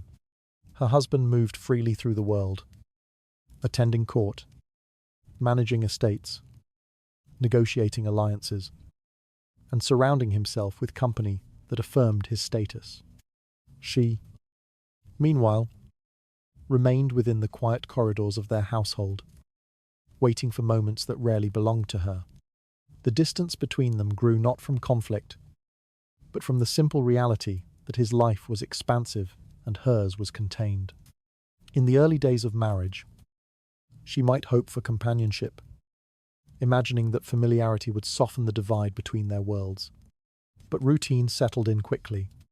He left for long stretches, sometimes for matters of governance, sometimes for leisure, and sometimes simply because he could. She watched him depart without knowing when he would return or how much space he would give her upon coming home. The emptiness that followed his absence was not dramatic. It was steady, quiet, and increasingly heavy. Loneliness became a private ache she learned to carry, with practiced composure. Servants filled the rooms with movement, yet none offered the intimacy she longed for. Formal conversations replaced genuine ones, and duties replaced companionship. She moved through her days, completing tasks expected of her. But these responsibilities never bridged the silence that grew between herself and the man she had been told to honor. The marriage existed, but the connection did not. Affection, when it appeared, felt fragile. A gentle word or brief smile could stir hope. But those moments faded quickly when duty called him elsewhere. She realized that love was not a condition of marriage in her world. It was an accident, a luxury reserved for those fortunate enough to be overlooked by political necessity. Most women she knew had never experienced tenderness within their unions, and many no longer expected it. They learned to cherish small gestures not because they were meaningful, but because they were rare. As time passed, she found herself occupying a role that resembled that of a refined servant. She oversaw the household's presentation, ensured its smooth operation, and upheld its reputation. Yet these tasks did not grant her partnership. They reinforced her position as someone who maintained his world rather than shared it. She served as the household's silent backbone, managing appearances while receiving none of the authority or affection that might have softened her burden. Her husband's movements through society only deepened her isolation. He engaged in conversations that shaped political landscapes, attended gatherings filled with intrigue, and built relationships that broadened his influence. She, confined by propriety, could not participate in these networks. She heard of events secondhand, piecing together his life like fragments of a story she was never allowed to read in full. The more expansive his world became, the smaller hers felt, even when he returned home. Distance lingered in the space between them. He might sit across from her at dinner, offering polite conversation that skimmed the surface of their lives without touching their depths. He might inquire about the household while ignoring the quiet tremor beneath her calm exterior. She responded with grace, because she had been taught that dignity required emotional restraint. Showing longing or disappointment risked appearing needy or improper. She held herself still, shaping silence into the only acceptable form of expression. Nighttime did little to close the distance. Some husbands visited their wives only when heirs were needed, treating intimacy as an obligation rather than a connection. Others withdrew entirely, leaving their wives to sleep alone in chambers filled with echoes of unspoken fears. She lay awake, listening to the faint sounds of the household, wondering whether the emptiness in her marriage reflected her inadequacy or simply the structure of the world that shaped them both. Her isolation was not always visible. Outwardly, she appeared composed, fulfilling her duties with poise. Visitors saw elegance and order, assuming that privilege sheltered her from suffering. Few realized that her solitude formed the quiet backdrop of her life. She learned not to expect companionship, not to ask for comfort, and not to yearn for understanding. Loneliness became an unspoken certainty, the cost of a marriage arranged for reasons she could not question. Other women shared this silent ache.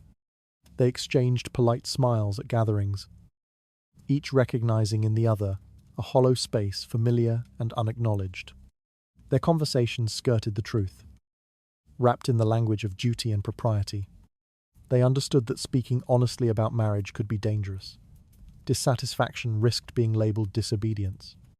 So they endured, building private landscapes of resilience where affection once might have grown. In this solitude, she found herself drifting between roles: wife, caretaker, ornament, symbol, but rarely partner. Her life was intertwined with her husband's name, yet remained separate from his experiences. She saw the arc of her days shaped by absence more than presence, by silence more than conversation. She lived in a marriage that demanded loyalty, while offering little to hold on to. Through all of this, a muted sorrow gathers in the quiet spaces her husband never enters. There is something fragile in the way she learns to carry devotion without receiving companionship in return. Shifts in his footsteps down an unfamiliar corridor could determine whether she is acknowledged or forgotten once more. Silence, for a Tudor noblewoman, was never merely the absence of speech. It was a method of survival refined through years of observation and necessity. She learned early that every word she uttered could travel further than she intended, slipping through doorways and drifting down corridors until it reached ears capable of twisting it. Court life rewarded those who spoke carefully and punished those who trusted too openly. In such an environment, silence became more than caution. It became armor. She noticed how quickly harmless comments transformed into dangerous interpretations. A simple remark about the weather might be tied to political factions if delivered in the wrong company. A gentle opinion about a household matter could be reframed as criticism. Even polite conversation risked being repeated without context, reshaped to suggest intentions she never had. She realized that words, once released, no longer belonged to her. They became tools others could wield. The safest protection was to offer fewer of them. This understanding expanded as she watched scandals unfold around her. Women were accused not because they acted wrongly, but because someone claimed they had spoken too freely or revealed too much. Whispered conversations led to investigations. Offhand comments created enemies. She saw how easily a misplaced phrase could unravel someone's standing, stripping away years of careful composure. Silence, by contrast, left little for others to grasp. It offered no evidence, no substance to distort, no foothold for accusation. Within her household, silence served a different but equally vital purpose. The men who governed her life, husband, brothers-in-law, and advisors, often interpreted her speech through their own assumptions. A request might be seen as manipulation, a question as defiance, a suggestion as overstepping. She learned to let them speak first, watching their moods and weighing their tones before offering anything in return. The less she revealed, the more she protected herself from misunderstandings that could escalate into conflict. Silence also shaped her interactions with servants. Although they respected her outwardly, they observed her constantly. A raised voice became rumor. A moment of frustration became scandal. She held her expression steady, maintaining an appearance of calm even when she felt panic tightening around her. Speaking too openly in the presence of those who reported to others risked exposing vulnerabilities she could not afford. She carried her thoughts privately, letting them settle in the quiet rather than releasing them into uncertain air. Her silence became so ingrained that it influenced not only what she said, but how she moved. She stepped lightly, choosing hallways least likely to attract attention. She lingered in rooms where she could listen without being noticed. She perfected the art of being present without drawing focus, of existing in spaces where her quietness preserved her safety. Over time, she discovered that invisibility was not simply the absence of attention, it was control over who could access her, judge her, or claim pieces of her story. Yet this constant vigilance came with a quiet cost. In unspoken moments, she felt the weight of all the words she could not share. Thoughts gathered like dust in corners of her mind. Questions unanswered. Emotions unvoiced. Truths swallowed before they reached her lips. She carried grief without confession, fear without comfort, understanding without acknowledgement. Silence kept her safe, but it also kept her alone. She sometimes wondered what her life might have looked like had she been able to speak freely. Perhaps she would have expressed her desires without fear of reprisal. Perhaps she would have confronted injustices instead of observing them quietly. But imagining freedom only emphasized how distant it remained. The world she lived in punished candor and rewarded restraint. To survive, she had to shape herself into someone whose voice was rarely heard and never trusted too far from its source. Still, silence granted her a measure of power. Though subtle and easily overlooked, by withholding her thoughts, she prevented others from reading her intentions. She learned to listen deeply, gathering information others overlooked because they underestimated the quiet figure standing near them. Knowledge flowed toward her without effort. Her silence allowed her to witness truths hidden from those who spoke too much. In this way, she carved out a small but meaningful strength within the narrow confines of her existence. But the truth remained. Silence protected her only because the world around her made speech dangerous. She survived not by choice, but by adaptation. The expectation that she must fade into the background to avoid harm revealed the fragility of her position. Her quietness was treated as a virtue, yet it grew from fear rather than serenity. Each day, she decided what to withhold, calculating risks instinctively, knowing one misplaced sentence could turn her life into a cautionary tale. She lived with the understanding that survival required not only stillness, but a kind of disappearance, an ability to remain present without provoking notice. Her silence did not erase her. It concealed her long enough for the world to move past her without reaching for her edges. She endured by giving up pieces of herself, letting her thoughts remain unnamed, her emotions unshared, her identity partially hidden beneath the gentle weight of quietness. Through all of this, a restrained truth lingers in the spaces where her voice never rises. There is something solemn in learning that safety grows from absence rather than expression. Soft breaths held in dim hallways could determine whether she endures another day untouched by the forces that watch her. Inheritance for a Tudor noblewoman existed more as a promise than a certainty. Something spoken of in legal language, yet shaped entirely by the hands of others. On paper, she might be named heir to lands, dowries, or generational wealth. But the moment she entered marriage, these possessions slipped quietly beyond her reach. The structures that surrounded her life were designed to look protective while operating in ways that kept authority firmly out of her grasp. Whatever she inherited did not strengthen her position. Instead, it deepened her dependence. Before marriage, her family might speak proudly of the property she would bring into the union. They described it as her security, her right, a contribution. But once the vows were spoken, control passed not to her, but to her husband. The law allowed him to oversee every acre, every coin, every decision tied to her inheritance.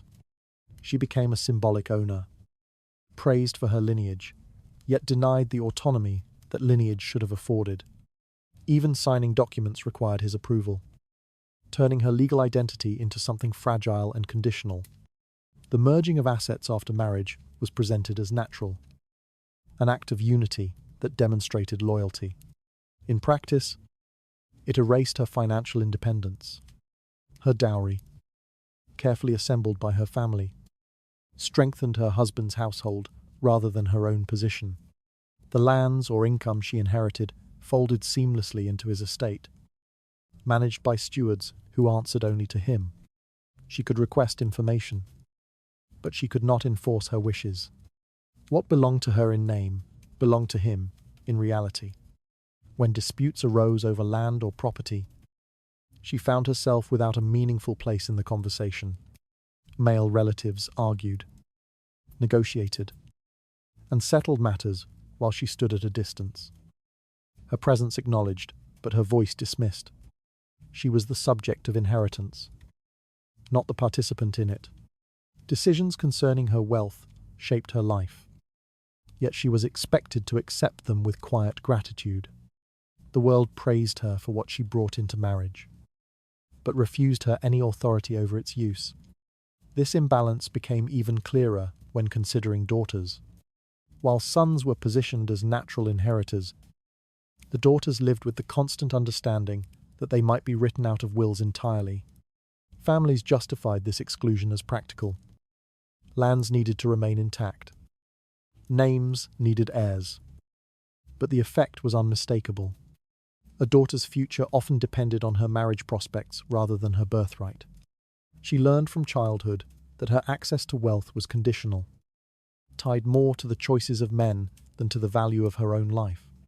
Even when a woman was formally named in a will, the protections granted to her remained fragile. A widowed noblewoman might inherit her late husband's property in theory, yet male relatives could challenge her rights. Administrators could intervene, and the courts could reinterpret her claims. She might spend years navigating disputes she held no true power to influence. And if she remarried, the cycle repeated. Her new husband assumed control, absorbing the estate she had only briefly been permitted to oversee. The consequences of these structures shaped her daily life in subtle but piercing ways. Financial dependence limited her choices, narrowed her paths, and muted her ability to resist injustices. A woman with no authority over her own property could not easily leave a harmful marriage. She could not refuse decisions made on her behalf. She could not support herself independently. The laws that claimed to protect her instead ensured she remained tethered to the will of whichever man held authority in her household. Her vulnerability was heightened by the way people spoke of wealth. Those around her treated property as an abstract concept, a set of numbers and lands discussed at formal gatherings. They congratulated her for being well endowed, unaware that the phrase contained a cruel irony. Her inheritance benefited everyone except herself, her husband, his family, and future heirs. She existed as a vessel through which wealth passed, but never as someone allowed to shape its future. Some women attempted to assert themselves subtly, learning the rhythms of estate management by observation. They asked careful questions, gained the trust of stewards, or managed small portions of household accounts. But these efforts remained precarious. If a husband felt threatened or a relative became suspicious, her attempts at involvement were quickly curtailed. She walked a narrow line between appearing responsible and appearing ambitious, an accusation that could unravel her standing entirely. Others resigned themselves to the knowledge that their possessions existed only in memory. They recalled the promises made during childhood, the way their families spoke proudly of their future wealth, and the optimism they once held. Marriage transformed those promises into illusions. The lands they toured as girls became strangers to them, controlled by men who viewed their inheritance as part of broader strategies rather than personal legacies. Her connection to her own lineage slowly dissolved beneath the weight of legal customs she had no power to resist. Over time, she came to understand that her relationship to property reflected her power relationship. Ownership without authority was a hollow concept, one that highlighted her position within a world designed to keep her dependent. She lived surrounded by wealth, yet remained unable to wield it in any meaningful way. The rights she possessed existed only as long as men allowed them to. Across everything she endures, a quiet truth settles beneath the polished surface of inheritance. There is something quietly devastating in realizing that what belongs to her in name rarely belongs to her in practice. Lines buried in a will may determine how easily she disappears from the very legacy she was told would protect her. There is a moment, brief and fragile, when a Tudor woman who has lost her husband stands closer to autonomy than at any other point in her life. No one says this aloud. Of course, public mourning demands lowered eyes, slow steps, and a body wrapped in dark cloth. But beneath that stillness lies a shift in the structure that once confined her. People approach her differently. Servants wait for her instructions. Men who ignored her for years now speak to her with careful politeness. Even the household itself seems to listen more closely when she walks through its corridors, as if aware that some of its boundaries have loosened. This new posture of authority is not granted out of respect. It emerges because, for the first time, the legal head of the household is gone, and no man stands immediately above her to claim that place. The widow becomes the temporary steward of land, income, and decisions that would otherwise be inaccessible. She may read financial accounts, order repairs, approve provisions, or oversee the servants' wages. Nothing about her abilities has changed. Only the absence of her husband has made room for what was always possible but never permitted. Yet everyone around her understands this interval is not meant to last. Family members arrive quickly after the funeral, their condolences heavy with calculation. Brothers-in-law hint at their willingness to help with property matters. Cousins appear with documents that need signatures. Old acquaintances begin suggesting names of respectable men who would take good care of her. The pressure is gentle at first, wrapped in concern, but it tightens as weeks pass. Society does not like a woman unanchored. Independence unsettles the carefully built order of marriage. Inheritance and male oversight, widowhood, in truth, is treated less like a status and more like a gap that must be filled. A woman left alone is considered vulnerable, exposed to moral suspicion, or at risk of mismanaging the estate. The solution offered by tradition is simple. She must marry again, and quickly, A second husband will restore the structure that has momentarily slipped. Her decisions will return to being filtered through another authority. Her property, even if she manages it for a time, will inevitably fall under someone else's control. The wealthier, the widow, the heavier this pressure becomes. Men circle her fortune as if it were an unattended chest of coins. Offers of marriage appear disguised as acts of protection. Yet each one carries the expectation that her assets will merge with the household of the man she chooses. In this view, she is not a person with grief and memory. She is a prize of convenience, a doorway to land, income, and social elevation. Inside her own home, she feels the shifting air. Servants watch her with a mixture of respect and curiosity, uncertain how long she will remain the one giving orders. Advisors remind her that decisions might be more secure if made jointly with a male relative. Even the church, in its sermons on duty and virtue, frames remarriage as a moral good. A woman who stays alone too long risks being judged as stubborn or inappropriate, as if independence itself were a sign of disorder. Still, some widows resist. They hold their estates, refuse new husbands, and maintain their autonomy quietly. They attend to the fields, read every account book themselves, negotiate disputes, and guide their households without apology. People whisper about them, sometimes with admiration, sometimes with confusion. A woman standing firmly on her own feet is not a vision that Tudor society knows how to place. But even these solitary widows understand the delicacy of their position. One wrong decision, one family challenge, one legal technicality, and everything they manage may be taken from their hands. Their authority rests on a narrow beam built from custom rather than certainty. They wake each morning knowing their freedom is conditional, temporary, and always watched by others who expect it to close like a window left open too long. The rare power of widowhood illuminates something the world prefers not to say directly.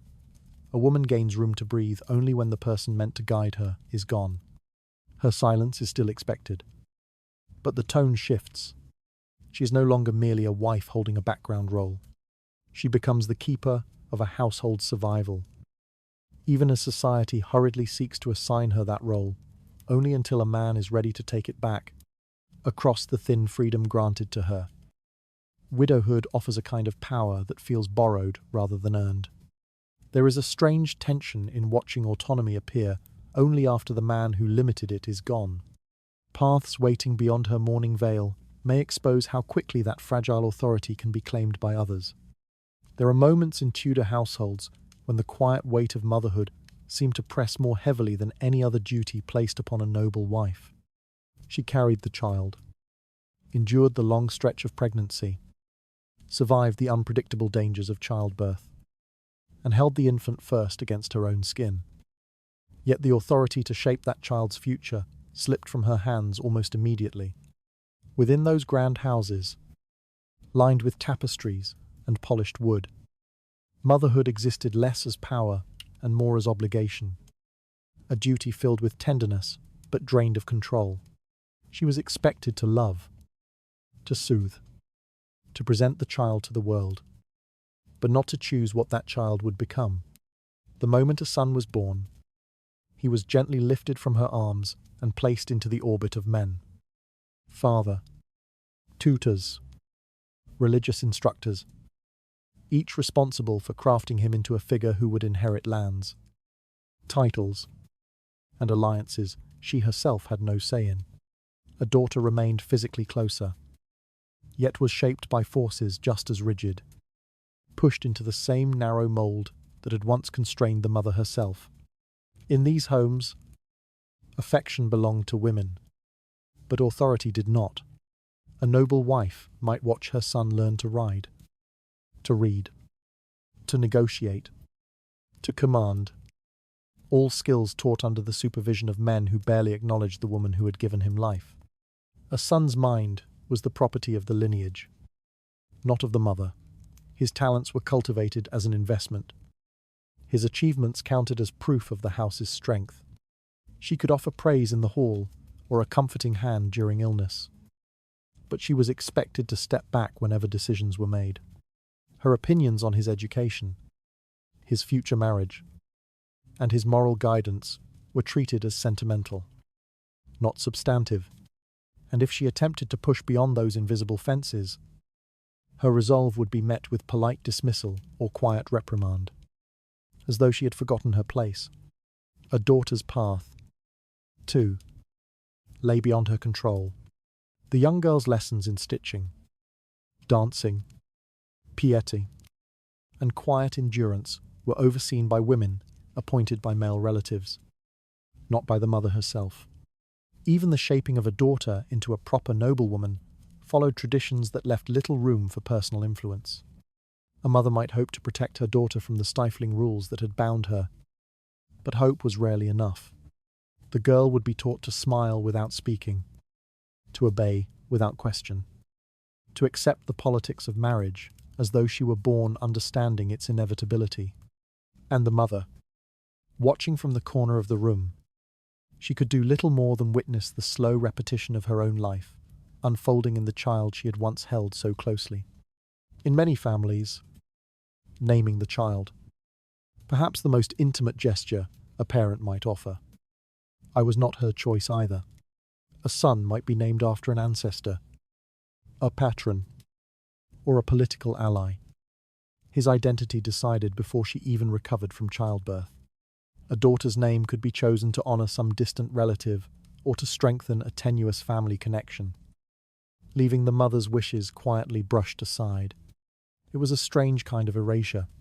She brought life into the world, yet was denied the smallest imprint upon that life. The household celebrated her fertility, but silenced her influence, praising her as the vessel of continuity, while refusing her a role in shaping the lineage she preserved. Yet within these restrictions, there were moments of subtle resistance. A mother might offer whispered guidance when servants turned away, a lesson tucked softly into bedtime comforts, a quiet warning about the dangers of courtly ambition or the cruelty of misplaced trust. These moments were fragile, half hidden from the structure of authority that surrounded her, but they carried the weight of a woman who refused to let her children grow without some trace of her voice. She could not alter their schooling or their destiny, but she could give them gentleness in a world that demanded hardness, or caution in a world that celebrated spectacle. Her resistance was private, nearly invisible, yet persistent. Still, the loneliness of such motherhood was undeniable. To love a child, yet hold no claim over their upbringing, created a silent ache that stayed with many noble wives throughout their lives.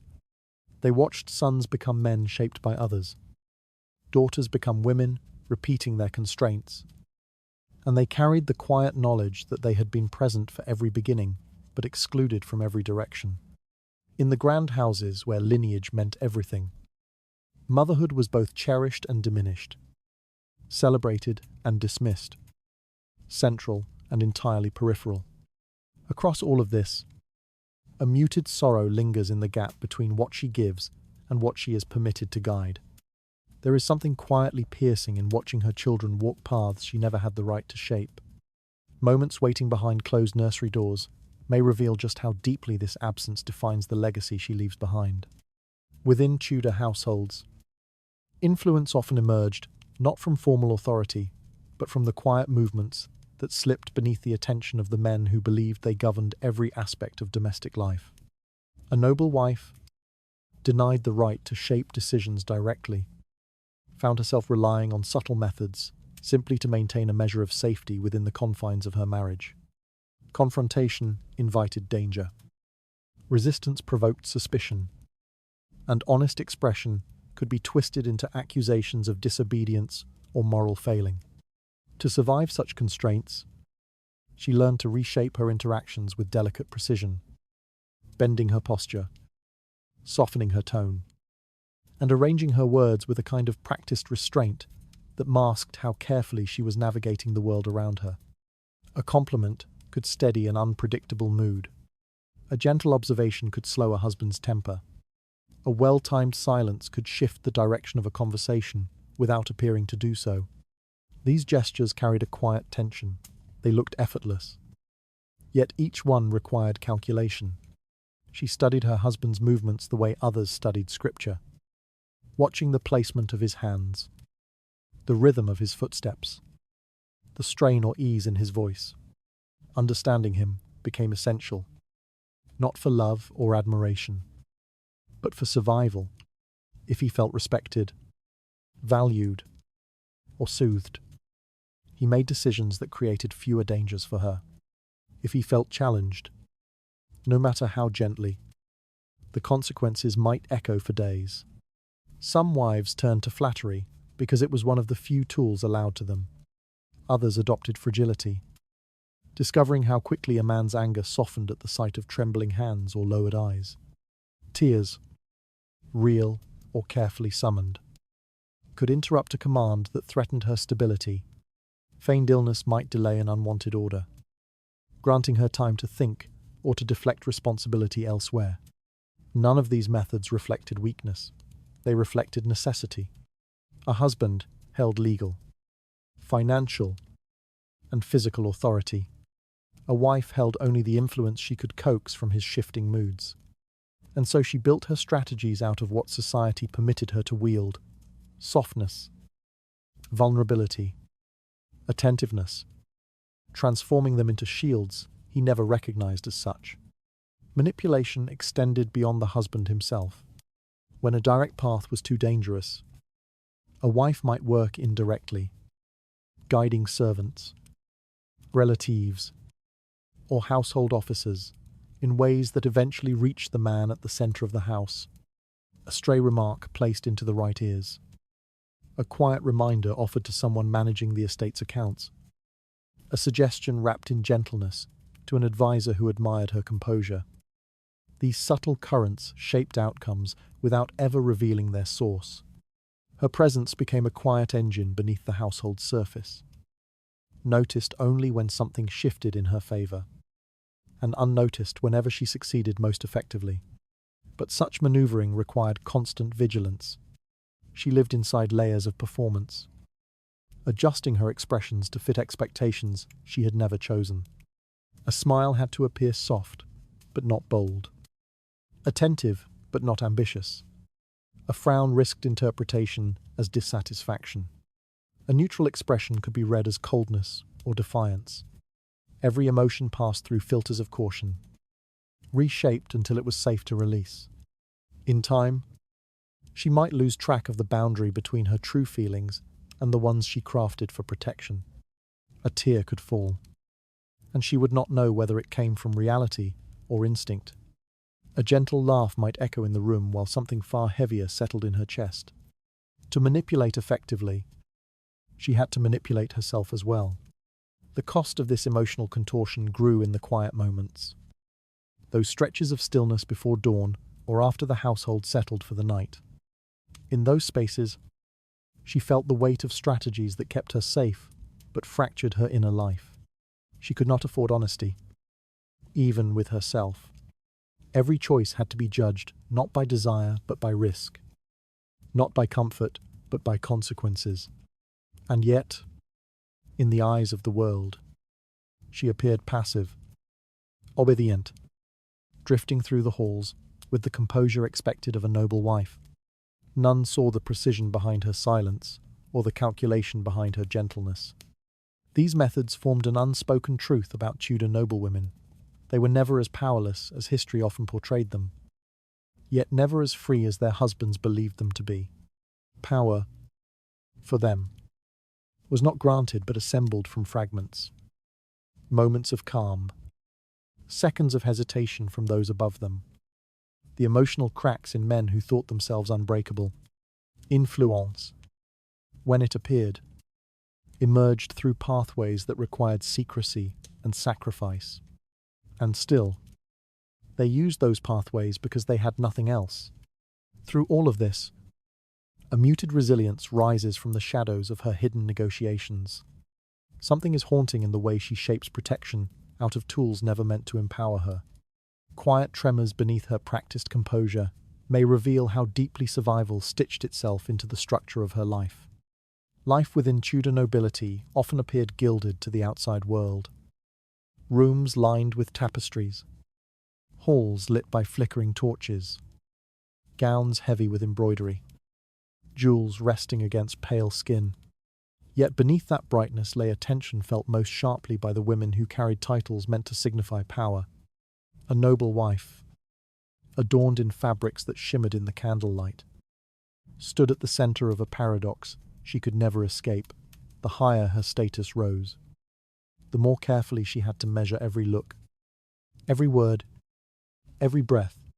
The world believed she lived close to power, but she understood more clearly than anyone how fragile that proximity truly was. A title could elevate her, but it could just as easily pin her in place. A crown, whether literal or symbolic, rested heavily upon the heads of Tudor women. It promised security but demanded perfect performance. A noblewoman was expected to smile with poise, to speak gently, to move with elegance, to embody virtue for the sake of her house. Yet behind those expectations lived a constant awareness of danger. A slight misstep, a misunderstood remark, an unintended glance could shift the opinions of those who whispered in corridors and judged from shadows. The court, especially, sharpened these dangers. At a distance, it dazzled. Up close, it felt like a maze of hidden blades. Every woman who stepped inside its walls knew she must walk with composure.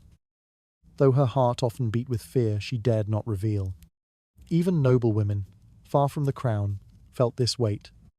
Their titles offered them visibility, but visibility came with scrutiny. A smile did not necessarily reflect happiness, nor did a graceful posture reveal comfort. Behind these gestures lived 1,000 worries. About a husband's shifting mood, a relative's ambition, a rumor that might leap from idle talk to irreversible consequence. The higher her status, the more spectators gathered to watch for any sign of failure. And failure, in this world, rarely meant a simple fall from grace. It could bring disgrace, exile, or worse. To understand the sharpness of this crown, one needed only to look toward the throne itself.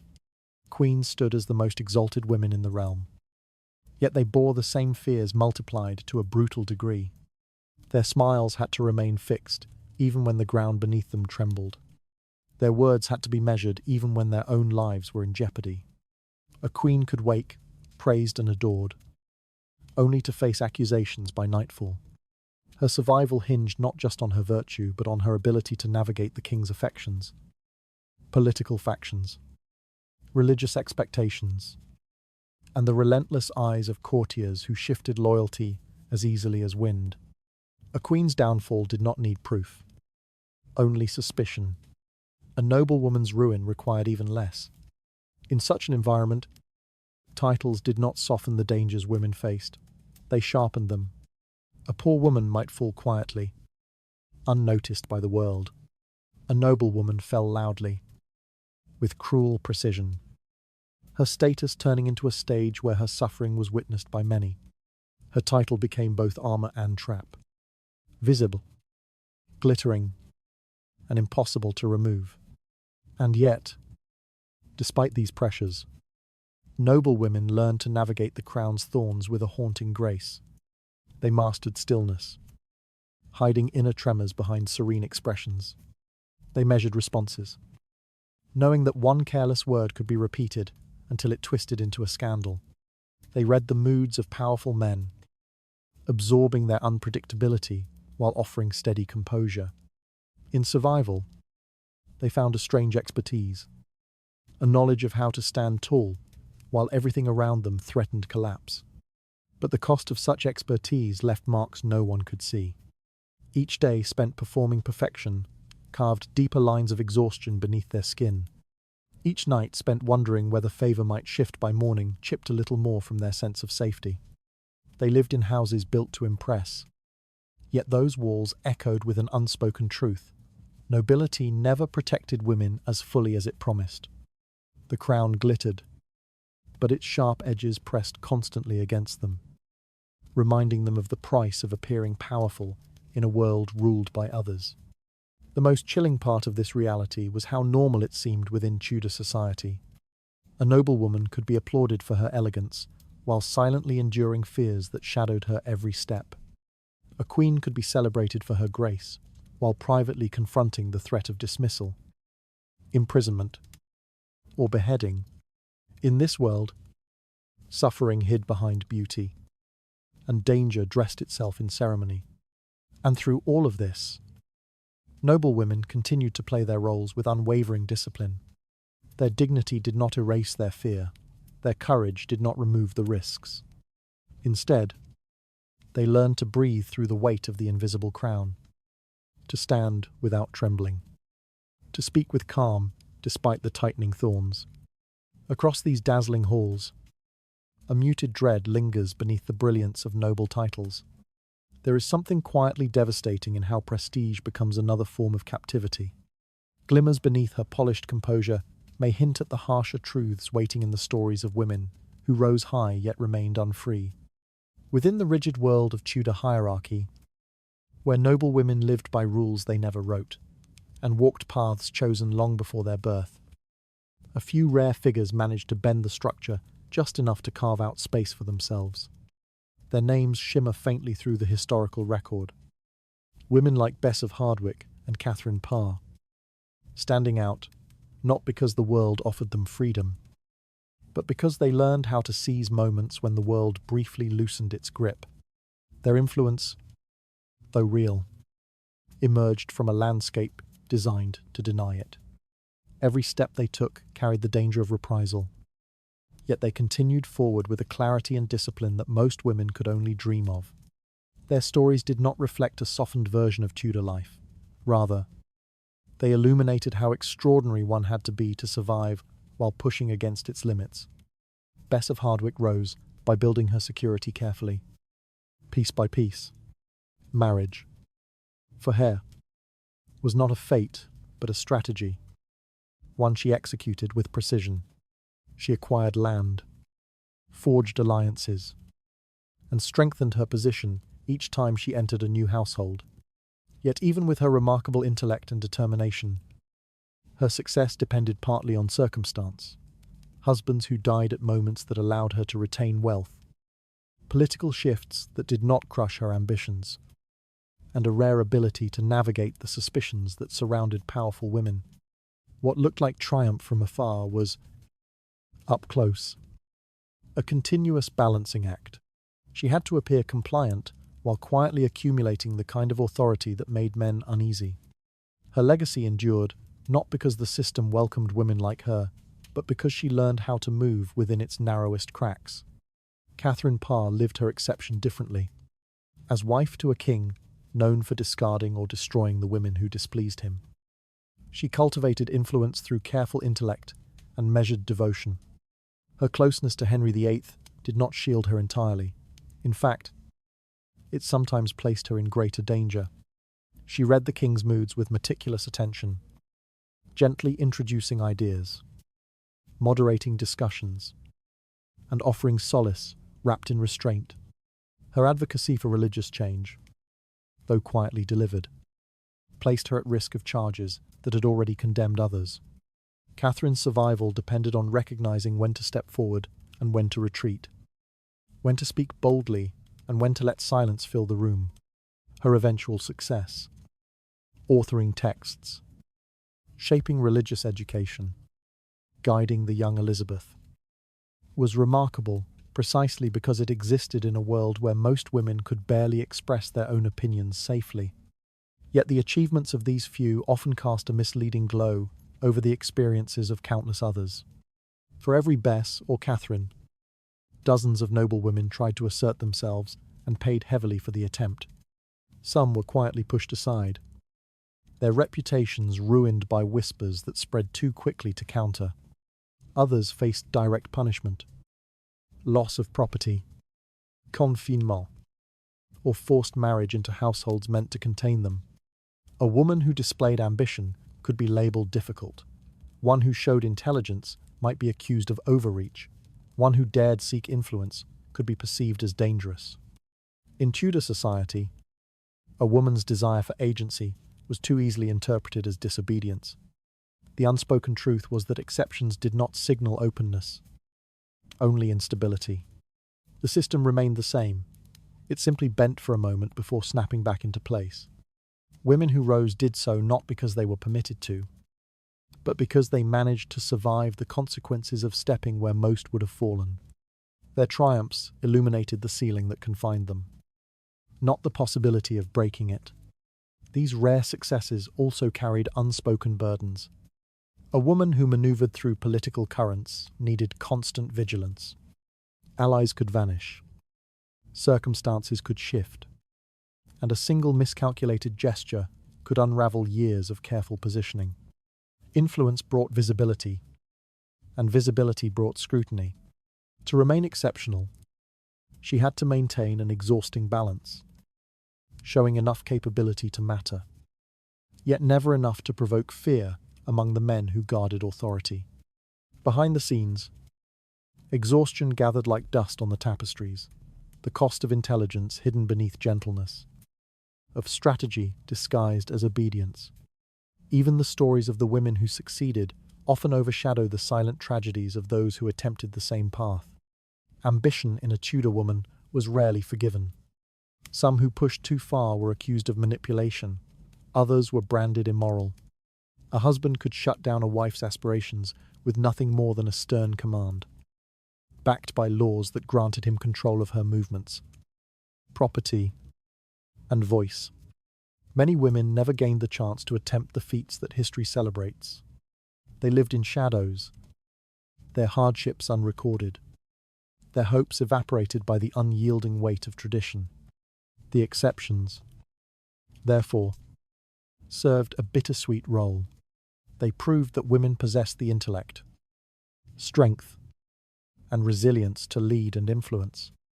Yet they also revealed how fiercely society resisted acknowledging that truth. To be exceptional was not to be free. It was to carry the constant reminder that one misstep could return everything to silence. Across these stories, a quiet tension lingers between possibility and peril. Something is haunting in how rare brilliance had to weave itself through danger just to exist. Faint traces within these exceptional lives may cast a sharper light on the deeper, unspoken legacy that countless unseen women carried.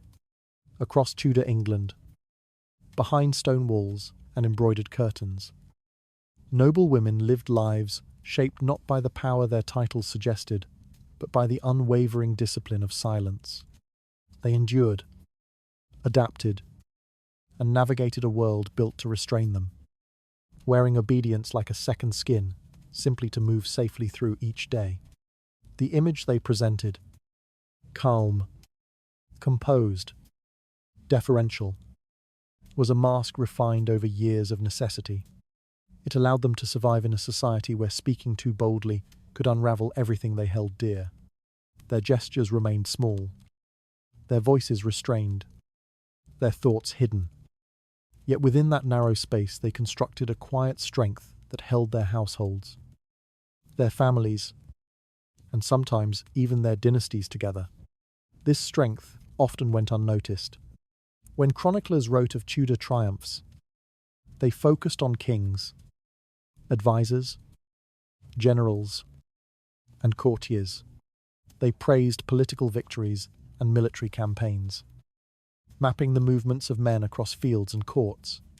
The women who kept households functioning, who soothed conflicts before they ignited, who preserved alliances through careful behavior, who stabilized families through emotional labor unrecognized by law. These women were nearly invisible in the records. Their efforts dissolved into the background, as though the smooth operation of the noble world existed without their constant, unseen labor. And yet, it was their steady endurance that kept many households from collapsing under the pressures of political uncertainty. A noble wife might not control decisions, but she controlled tone. How a home felt when its lord returned, how servants carried out orders, how children learned to soothe their own fears. Her influence was never acknowledged publicly, but it permeated every corridor. While men debated in halls, she ensured the household remained intact. While husbands aligned themselves with shifting factions, she stabilized the domestic sphere on which they depended. While political storms raged outside, she maintained the rhythm of life inside. That rhythm was, in its own way, a form of power. Their silence, then, was not emptiness. It was its own language. It signaled caution when danger lurked in the next room. It built bridges between rival households when a single wrong word could spark conflict. It protected children who might otherwise become casualties of ambition. Through silence, a noble woman learned to read the world with piercing clarity. Each expression, each pause, each tremor of emotion around her, revealing more than spoken words ever could. Her quietness was not weakness, it was awareness sharpened into survival. But the cost of this silence was profound. A woman who swallowed her fears learned to bury her desires as well. Dreams that once burned brightly dulled over time, folded neatly into the corners of her mind where no one could reach them. If she longed for education, for autonomy, for a life untouched by the unpredictable nature of marital duty, she learned to soften those longings until they became something she could carry without pain. Many noble women lived entire lives without ever revealing the shape of their hopes to another soul. They protected themselves by withholding the deepest parts of who they were. Even so, their impact remained undeniable. They held families together during wars, religious upheavals, and political executions. They provided emotional stability when husbands faced the crushing demands of loyalty and allegiance. They endured pregnancies, miscarriages, childbirths, illnesses, and losses repeatedly, often with minimal support. Their bodies bore the weight of lineage, their minds bore the silence of responsibility. Generation after generation survived because of their constancy. The Tudor dynasty itself rested partly on shoulders that were never mentioned in the chronicles. And still, when historians recited the names of kings, queens, ministers, and soldiers, the women behind them slipped quietly into obscurity. A noble woman might be remembered for her marriage alliances or the children she produced, but rarely for the endurance that allowed her to live through circumstances capable of crushing anyone else. The quiet force that held her household together vanished from written memory, leaving only faint suggestions of her existence. The paradox remained. She shaped much of the world around her, yet the world refused to shape a place for her within its records. Her silence became part of her legacy, not because she chose it, but because society insisted upon it. That silence concealed suffering, resilience, intelligence, caution, and a depth of emotional labor that never acquired a name. It was a silence filled with the weight of everything she was denied. And yet, through that silence, she sustained the very structures that confined her. She became the unseen foundation of a world that rarely acknowledged her value. What remains now, centuries later, is an echo, an awareness that countless women like her lived under conditions designed to suppress their voices. And yet they persisted. Their strength did not erupt in rebellion or upheaval. It settled quietly into the fabric of daily life. Holding everything steady, the empire moved forward not just on the backs of great men, but on the patience, discipline, and quiet resistance of women who were told their worth lay in obedience. That obedience hid complexity the world was never meant to witness. The legacy of Tudor noble women is therefore not measured in grand achievements or written triumphs. It exists in the survival of their families, in the continuation of their lineages, in the steadiness they brought to homes ruled by volatile forces. It exists in all the ways they carried their burdens without breaking. It exists in the hidden threads they wove through the lives around them, stitching together a fragile sense of stability with nothing more than endurance and quiet resolve. They lived in rooms where their decisions carried little weight, but where their presence shaped everything. They endured laws that claimed to protect them while limiting their autonomy at every turn. They adapted to a world determined to erase them. And in doing so, they became the silent backbone of a dynasty built on their unacknowledged labor. It is a strange legacy, one built not on power, but on persistence, not on recognition, but on survival, not on freedom, but on the refusal to collapse. It is the strength of women who kept the Tudor world standing, even as it demanded their invisibility. Through all of this, a muted truth lingers. Their silence was never emptiness, but endurance. Something is haunting in the way an entire dynasty leaned on women it never fully saw. Quiet traces beneath their forgotten stories may reveal how much of history rests on voices that were never allowed to speak. Thank you for walking through this long, quiet journey of Tudor women whose strength lived beneath the surface. May your night be gentle, your thoughts unhurried, and your rest as steady as the women who carried worlds in silence. Sleep well, and let the echoes of their stories settle softly around you. Things watching. And then my desert, I capsule to the first.